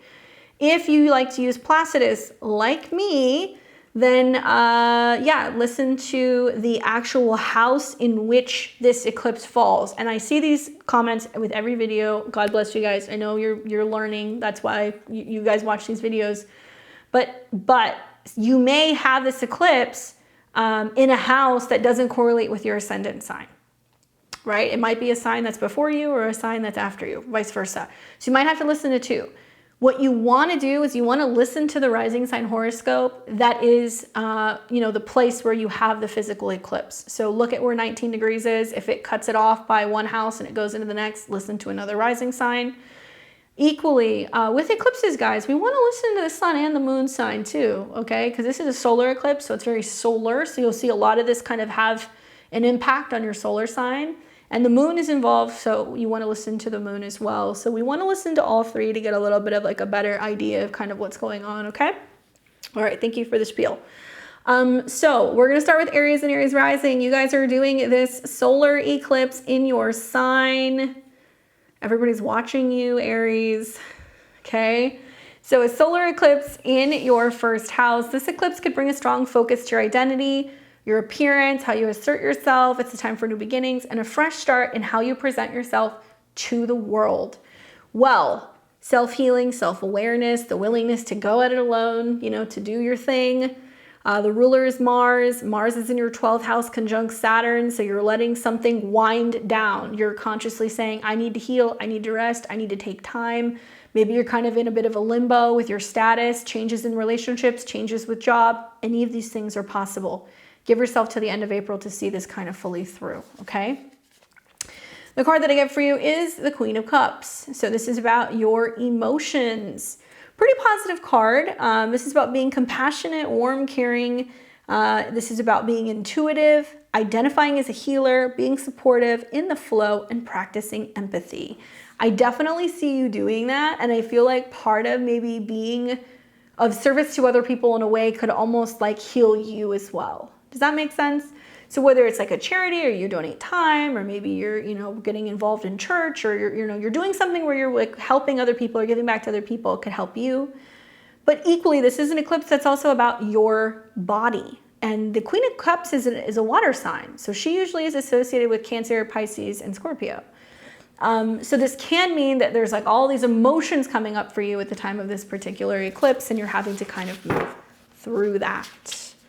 I hope that's helpful for you, Aries. Please, Aries, Sun, Moon, and Risings, let me know how this eclipse pans out for you. How are you feeling? Like I said, I'm an Aries moon myself, so I'll get back to it. The first eclipse in March is on my ascendant. The second one's on my moon. So hopefully I'm still here. We'll see. All right, so we have Taurus and Taurus rising. What's going on, Taurus? You're doing this solar eclipse. It's going to be taking place in your natal 12th house, okay? So for you guys, this is all about spirituality, introspection, and endings being highlighted. This eclipse could be a time of deep inner reflection for a period of closure and release as you prepare for a new beginning. My Tauruses, this may not be the most obvious kind of eclipse for you. It may be something that you're kind of more sitting with in private, you're meditating on, you're praying about, you're dreaming about. Can it have an impact on your sleep routine? Yes. Can it have you feeling a little squirrely? Yes. However, the North Node, which is in Aries, is about to receive a conjunction with Venus. So it does seem like you need a little bit of downtime. You need some time alone. 12th house Aries is like private fitness center, hot yoga, just going and doing something where you're active by yourself. Maybe you're going to church by yourself. Maybe you're going to some kind of spiritual retreat. And at the time of the eclipse, Mars is the ruler. It's conjunct Saturn in your 11th. So it does seem like you want to be alone, but you want to be around a group of people. So like, what a great time to take like a meditation class. What a great time to, if you're really feeling like you're going through it and you're kind of isolating yourself a little bit, to reach out to a friend and be like, hey man, like, I'm having a difficult time. And somebody who can kind of, give you some support, somebody who can support you while you're going through some kind of change of season. Obviously, Jupiter and Uranus are about to meet in your sign. So there's a big kind of shift. There's a big boom coming for you. This is right before your birthday season. So this is the cosmic clearing right before you have your birthday. Hold tight, Taurus. I promise you're going to come through the other side of this. You're just in limbo. This is the Six of Swords. So this is about transitions, leaving something behind, moving to calmer waters, distance, and accepting lessons. So I think it's just kind of being like, okay, this thing happened. what's next, reassessing, reorganizing. It's a really strong time to be making sure that you have a spiritual routine and you have some kind of faith. You got to keep the faith here and know that you're not quite getting where you're going yet. You're on your way to making this shift, and you just kind of have to hold space until you get there. So like, let this kind of settle out a little bit. Okay. Very spiritual eclipse for you though. So it can be a time where some people are traveling overseas or, you know, going on a trip, or they're going to kind of be somewhere else so that they can kind of like rest. Good luck, Taurus. We got Gemini and Gemini rising. You guys are going to be doing this solar eclipse in Aries in your natal 11th house. Kind of a fun place for a solar eclipse, Gemini. You know, I think about like friends, groups, social causes, parties, socializing, focusing on your goals. That seems to be a big theme here. And you may feel inspired to connect with like-minded individuals or get involved in community or social activities. Obviously, Mercury is retrograding at the time of the eclipse, so you might be feeling like you're getting back into the swing of socializing. You might be returning to a group. You might be reassessing if you want to be, you know, starting some kind of get together or reaching out to people you haven't seen in some time. So you play a bit of a role in this particular eclipse. You know, fire is supportive of air, so it is kind of sextiling your ascendant, and also it's sextiling Pluto. So I don't really see this being as challenging for my Gemini risings. I actually feel like it's a time where you're like, I just need to be with like-minded people. And I've said to all of you guys, if you can't find a group, start one. Aries is about an initiation. So maybe you're like, I really want to be, you know, hiking out in the woods, you know, after work or on the weekends, and you're like on, you know, meetup, and you're like, there's nobody doing this. So you decide to start a group, right? Something like that. Group fitness, activities, things of that nature seem to be the focus. Team building exercises and work as well, because at the time of the eclipse, Mars is the ruler. It's conjunct Saturn in the 10th. So it looks like you're kind of like, almost like the ringleader, like having to kind of like rile everybody up and be like, okay, this is what we're doing. This is what's going on. And you're having to kind of do some team building exercises. Good news is you're going to handle it like a total boss because you got the King of Coins. So this says here, sorry, the Queen of Coins. Queen of Coins. So nurturing, practical, generous, welcoming, sensible, luxurious, what does that say? Caring, homebody, good business sense, and working partner. So it may mean that you're nurturing more of your, you know, professional life. Maybe you're focusing on, you know, trying to be, you know, emotionally kind of connected to what you're doing and working with other people. Maybe you're wanting to join a professional networking group. That's the other way I can look at this. It can be that there's a woman who's like an earth sign, so like a Taurus or a Virgo or a Capricorn, that comes into your life that kind of like helps you get like a little bit of like a leg up.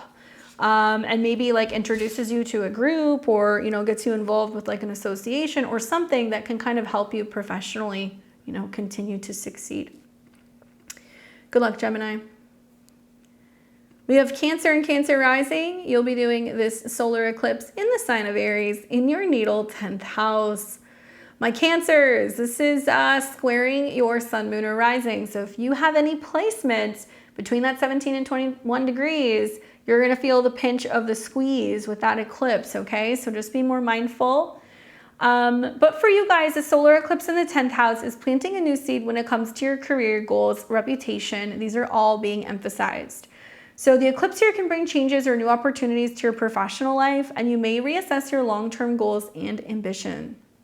Well, a solar eclipse plants a seed. Mercury is going retrograde, so I think some of you guys are like, what do I want to be when I grow up? You know, what kind of a business do I want to run? When is the best time to launch my business? You know, do I want to go and get some on-the-job experience and then decide if I really want to go to school for that, or if I really want to do the training for that?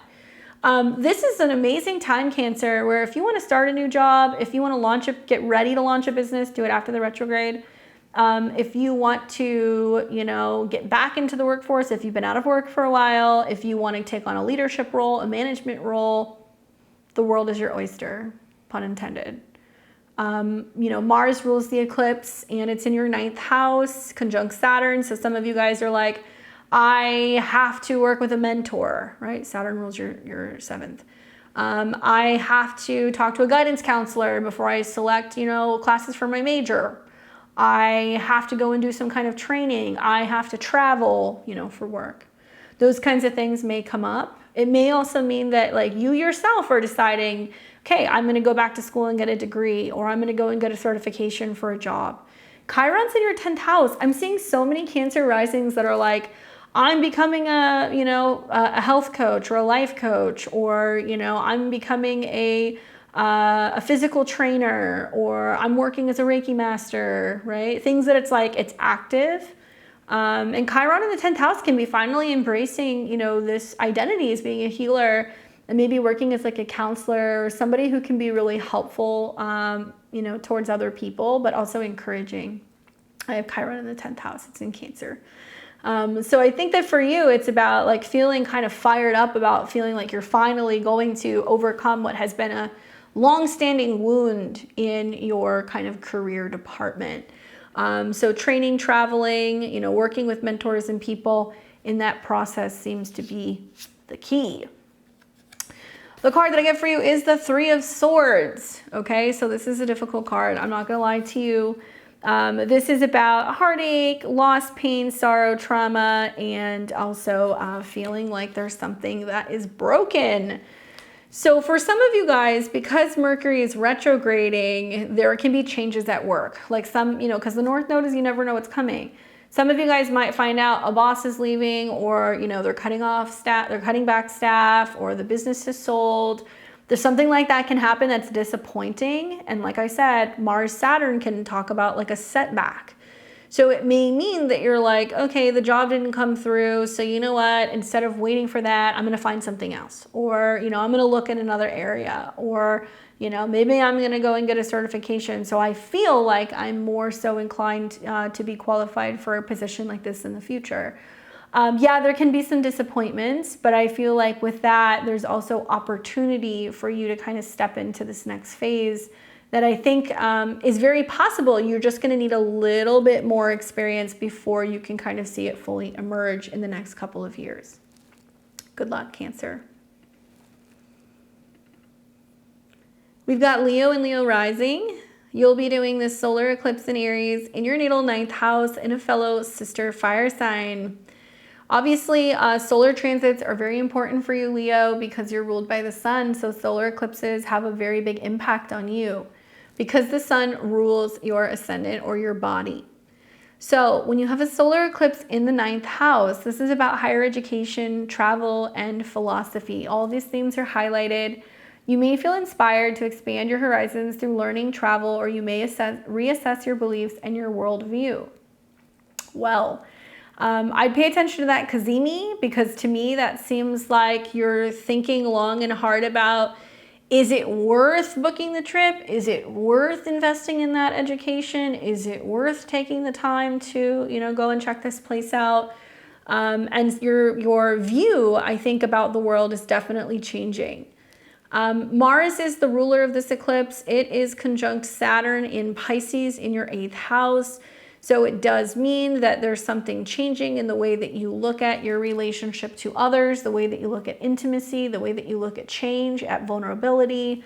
I think, you know, so much about this eclipse is about the fact that you may either learn something or go somewhere that really encourages you to be more vulnerable. And this can be a really powerful time. I think the Cazimi may also mean that you're meeting and connecting and making friends with people in other places, and you're kind of shifting your perspective through some of those connections. So like I said, you know, the eclipses for the air and fire signs are a little bit easier because it is trining or sextiling, you know, your signs. So you guys will navigate this, I think, a little bit better.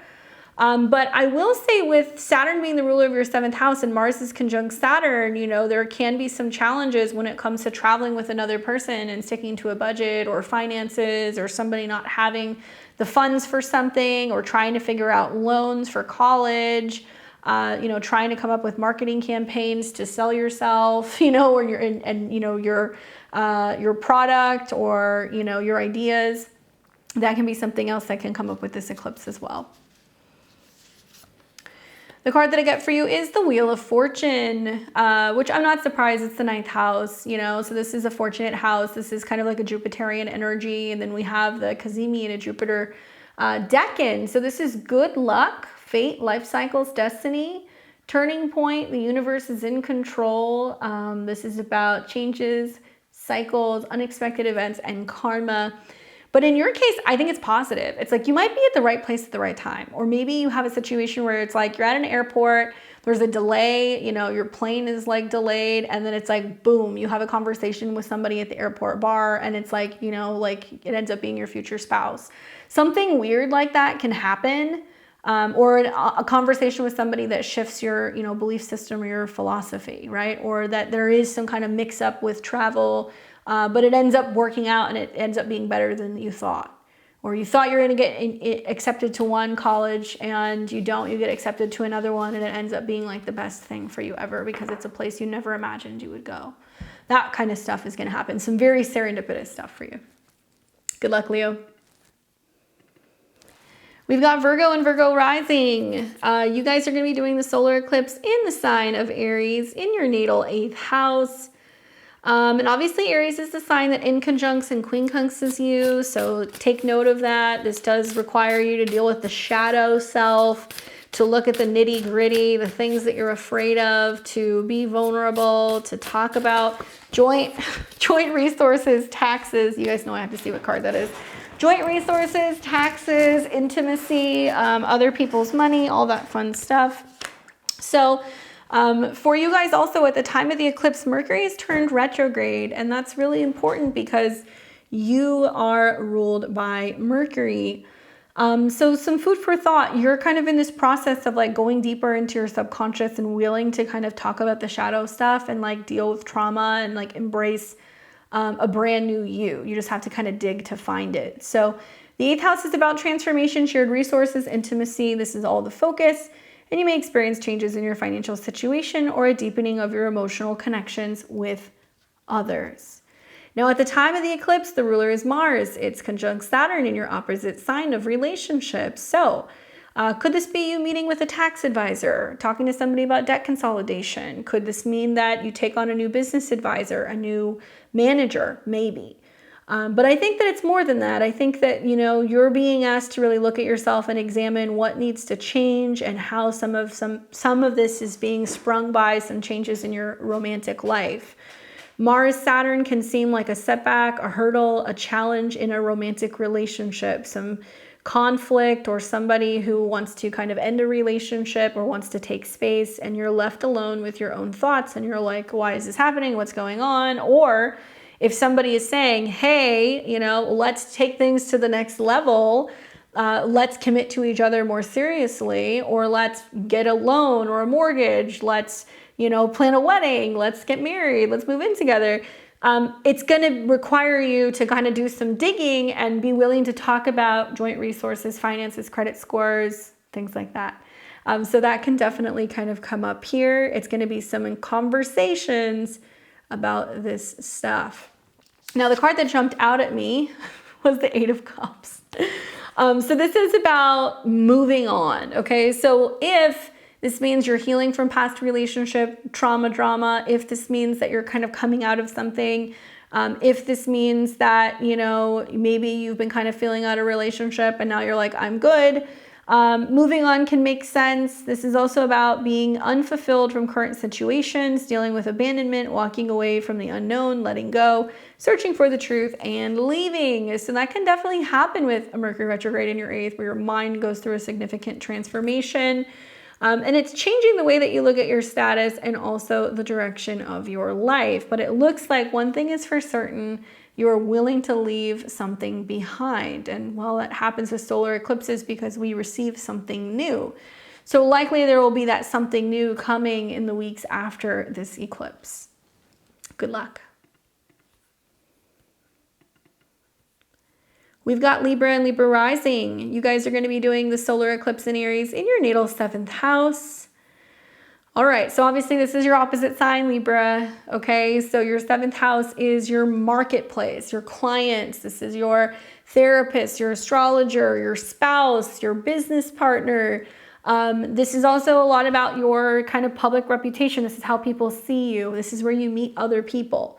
So the 7th house and the 10th house always deal with fame or recognition in some way. especially with the moon being the ruler of your 10th house, certainly like either you or who you are in relationship with or partner with is somehow in the spotlight. So a solar eclipse here, whether you're single or you're in a relationship, is putting the attention on your partner. So a lot of the things coming up may quite literally involve other people. It may not necessarily involve you. Now, Aries is the self though, so it can be for some Libra risings, embracing a new relationship to self. It may mean that because you're still kind of going through some of the changes with the lunar eclipse in Libra that's coming at the end of March, maybe you have to heal something. Maybe you're run down, maybe you're spent, maybe you're feeling really emotional. Okay, so here comes this whole cast of character planets in your 7th house that's about other people. So what can come in? Therapist, you know, people who could be mediators, lawyers, you can have managers, you can have romantic partners. People are now coming in and kind of working with you, right? So it's kind of part of the first eclipse. Sun conjunct Chiron is other people who identify as healers, coaches. That might be a thing, or it might be that you're in a relationship and you meet somebody, you know, you're in a relationship and that person is going through some kind of healing phase, like an emotional healing or healing, like a physical injury. If you're single, you might be meeting somebody who's coming into your life that's super karmic because the North Node is there. Mercury is retrograding, so it's also about somebody maybe coming out of the blue from the past to make amends, to like apologize for something or clear something up with you, and it might come very unexpectedly or like in a dream. And the ruler is Mars. It's in your 6th house, so I feel like this is about like physical healthcare team, mental healthcare team, coaches, you know, sorting some stuff out and having a little bit of like conflict maybe with people at work and like needing to kind of clear the air with other coworkers. That can happen. And Venus is your chart ruler and it's in the 7th house. So it's like, okay, let's say, you know, you have a partner and your partner bumps their head, you know, Aries, or they get a gash or a wound on their face. You're like, oh my God, okay, come here, sit down, like lay down, let me take care of you. Like, what do you need? You know, because Venus is there. But it can also mean that you're dealing with people who are not healing their own wounds and they're inflicting pain upon you because Venus is not happy in Aries. So you got to kind of, yeah, it really depends on your own personal astrology, to be honest with you. So it's gonna depend. But I will tell you something. A lot of Libra risings are going to be hearing from the past. And you got to ask yourself, do you really want to open up that door? You know, for some of you guys, it's maybe just about getting that closure and then like moving on with your life. Of course, 2 of Swords. I can see it as some of you guys being like, well, there's been some stuff going on for a while and like maybe it's going to get better. You know, the solar eclipse could quite literally show you where somebody is, you know, going one way or the other, right? Or there are some words or things coming up that like are happening unexpectedly, or from your subconscious, there's things coming out in a relationship that you have to talk about. Regardless, 2 of Swords means that you're indecisive. You're like, I don't know, do I do it? Do I not? Do I respond to this message? Do I not? Do I stay? Do I go? And so this is about difficult decisions, weighing your options, doubt, inner conflict, avoidance, hidden information, confusion, and 1 foot in and 1 foot out. But I will tell you that I, for one, would be weary. I'm a Libra rising. I have my ascendant at 0 degrees. I would be very weary if you're already seeing red flags in a relationship, because next year Saturn will go into your house of relationships, Neptune will go into your house of relationships, and then you're also going to have that retrograde in the spring. So I've told a lot of Libra risings, like, look, if something's a problem, make it bigger. You know, not to create a problem, but make it bigger. So that way you can kind of get ahead of the curve, and you're not in the same situation 1 year from now. Does that make sense? And yeah, I've heard a lot of Libra risings that are like, my partner cheated and like, you know, we're divorcing, or like, you know, they're moving away. And like, yeah, these things happen with the eclipses, but you know, what doesn't kill you makes you stronger. But also all is fair in love and war. That's very, you know, Venus and Libra and Aries. So good luck, Libra. You're still undecided. Let me know what you're struggling with in the comments. All right, we've got Scorpio and Scorpio rising. You're going to be doing the solar eclipse in Aries in your natal 6th house. This is a sign that inconjuncts or quincunxes you, so it does kind of feel funky. You and Aries, for me, are some of the signs that I think are most likely to have some health issues, maybe Taurus risings. Obviously, you know, we don't want to welcome that, but the 6th house is about health, habits, and routine. This is also about your office space. This can be about your pets, right? So there's some other things that it could manifest as. So when you have a solar eclipse in your 6th house, you're like, okay, I'm in a new office, or I have a new workout routine, or, you know, I'm now going to the gym, or I quit smoking because it's new. And the North Node is basically saying that's where we need to go. So we need to become more self-sufficient, independent, more productive. And what is the ruler of this particular eclipse? It's Mars, which is your co-ruler as well. And Mars is in your 5th house of saying, well, part of my purpose and what I want to bring into my daily routine is Mars in the 5th house. I create, I have more time for dating, I have more time for my own business, more time for pleasure, taking chances, doing things that might be creative and expressive, but also athletic. So I think of like dance or other ways of being able to have fun while you're enjoying what you're kind of doing to become healthier. Make it a game, you know, do something that's like athletic and fun, maybe something that's competitive. But also I think of like the 5th house is children, lovers, romantic partners, your own business. So it's like, you know, you're basically saying, okay, this is part of my purpose. You know, I have something that I'm supposed to be doing. I have something I'm supposed to be kind of taking care of.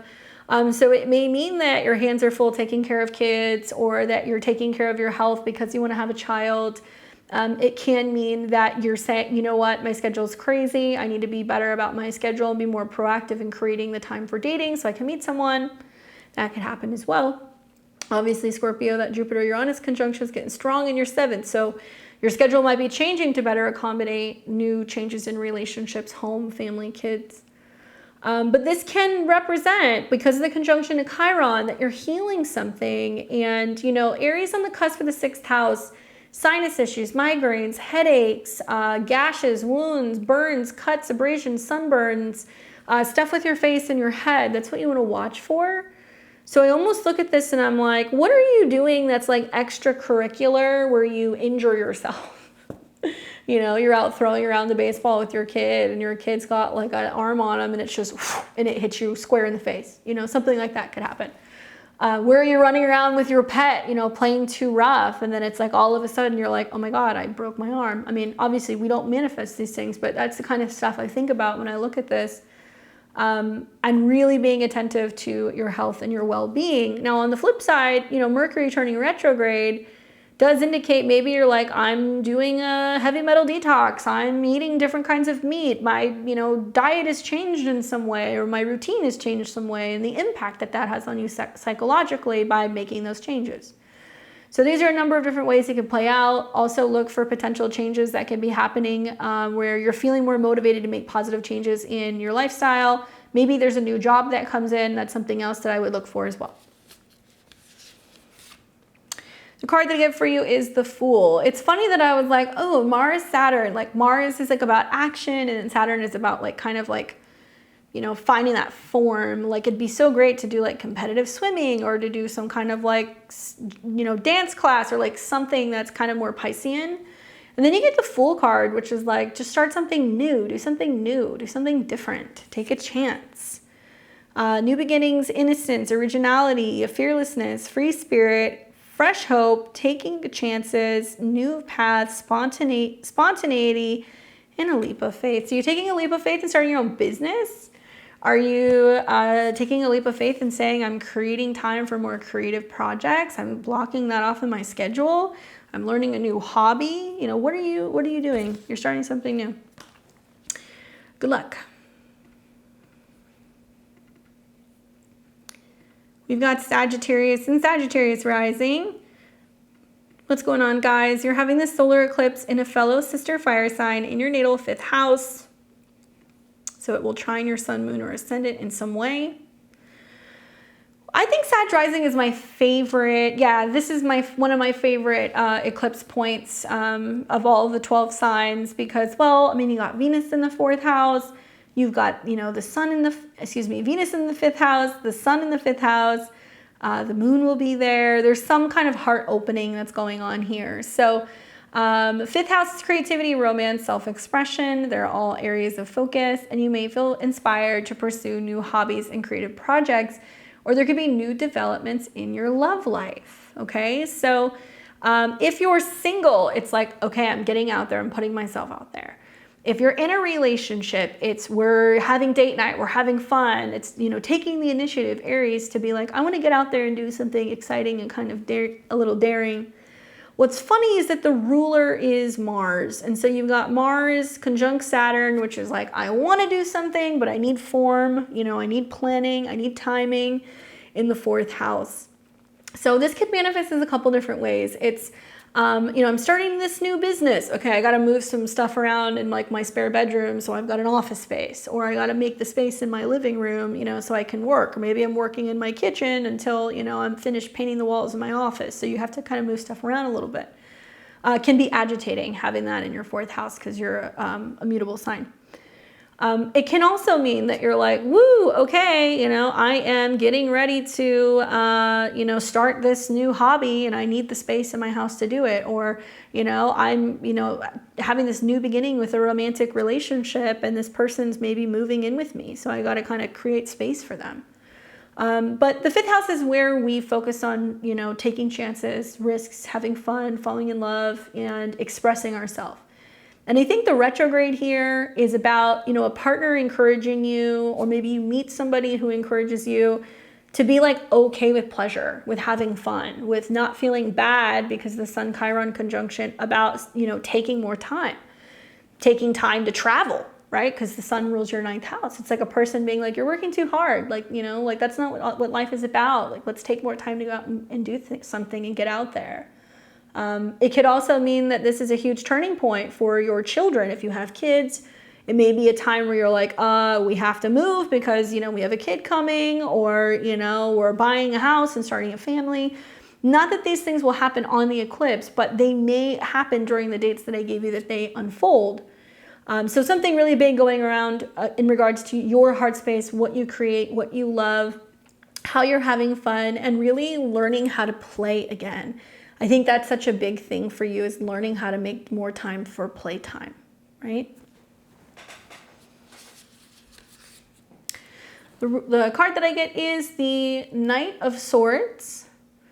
So I could see this as like a message coming with this eclipse, you know, about your ambitions. It's about success, being assertive, direct, impatient, intellectual, daring, focused, and a perfectionist. So this can also be about Aquarius, Gemini, Libra type energy. Specifically, this is Gemini. So I'm wondering if this is about like a partner saying to you, like, you know, come on, I want to have fun. Like, let's go out and like do something. And, you know, I know a lot of you guys are kind of stuck with that Mars Saturn in your 4th house where you're like, I have to be home. It's just a never ending, you know, home project, or taking care of a parent, or dealing with a landlord, or problems with roommates. And like, you can kind of get stuck in that. But you're going to have people who are going to come into your life who are going to be like, we need to get out of the funk. Like, we need to go and do something. So a good hobby, an active partner, a friendship, a relationship, even with like one of your, you know, siblings, where you're just going out and doing things more, can be really helpful in kind of getting the show on the road, where you're really embracing having more fun, right? Great eclipse for you guys.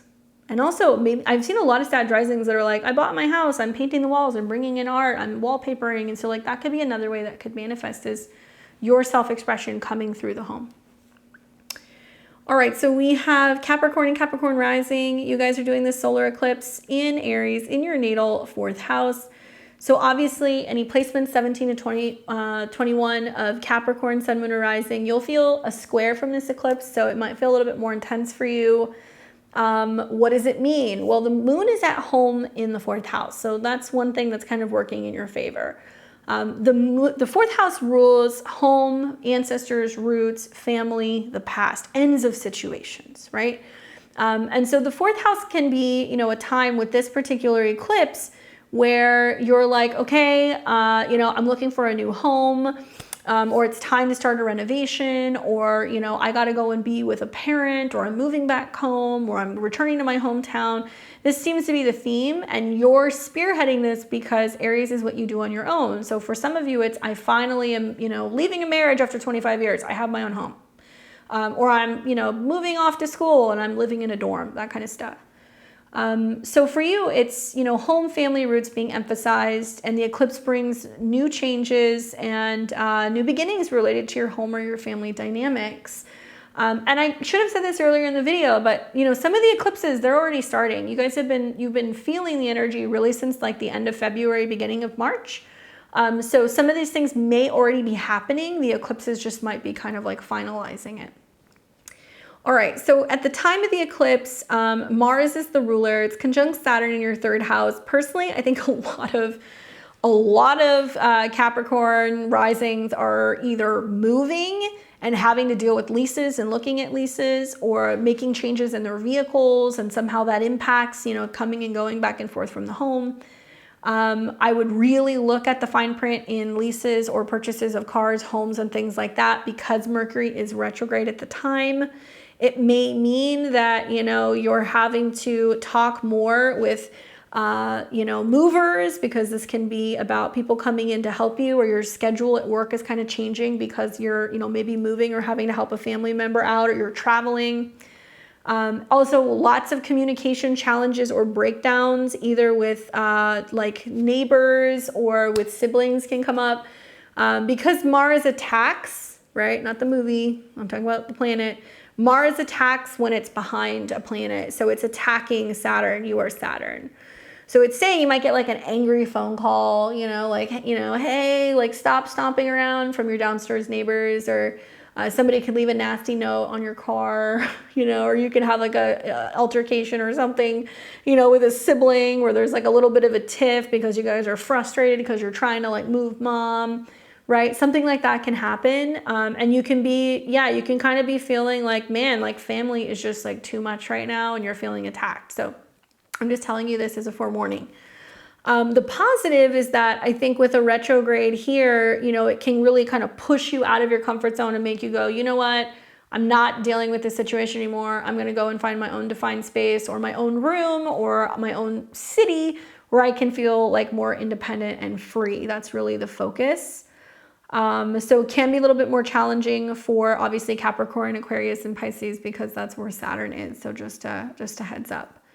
Also, this is a part of whatever took place with this eclipse in Libra. So some of you guys might have resigned, quit your jobs, changed jobs, taken a new job, and then you're moving, or there is a reorganization going on in your home base or with your family. So it doesn't mean, if you're solid where you're at, it doesn't mean you have to move, but you might find that you're like, oh, I want to update a space, or I want to rearrange some furniture, or, you know, you're finding out that it's actually stemming more from family.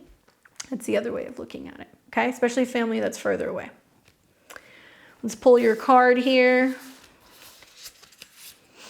Ooh, the card that I get is the Ace of Coins. So that's really positive. I wonder, are some of you guys buying your first home?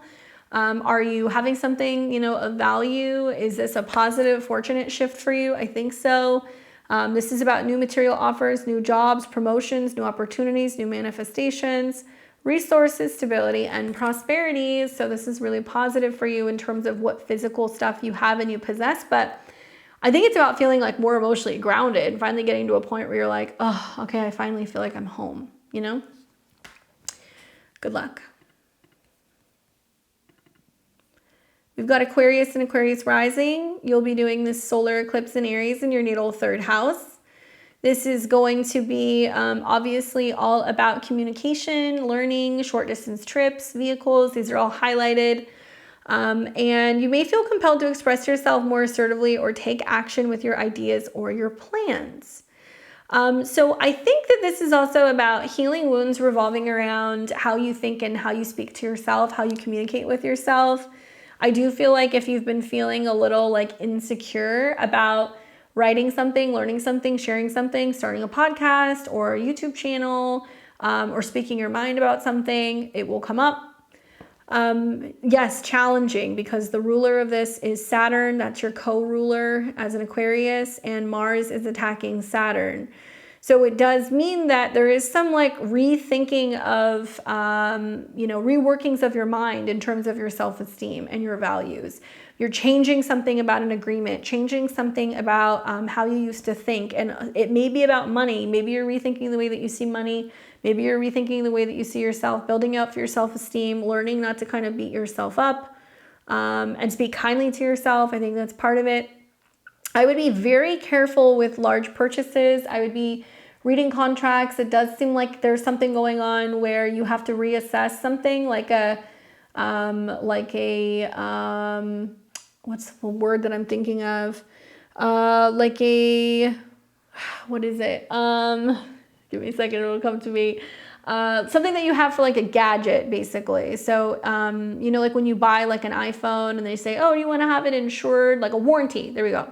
Warranty. So there may be things coming up about warranties, like if you bought a laptop or a computer or a gadget and it breaks down during the retrograde, you're going to be like, oh my God, this is under warranty. Where's the document? Like, otherwise I have to pay for it, right? So, you know, Mars Saturn is money, something that will cost you.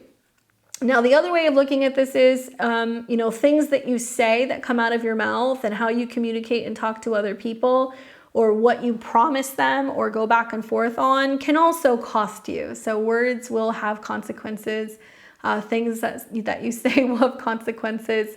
So just keep that in mind. All right, thank you for staying with me. I'm like almost like brain fried by the time I get to about Capricorn. So let's see what the predictions are for you, my Aquariuses.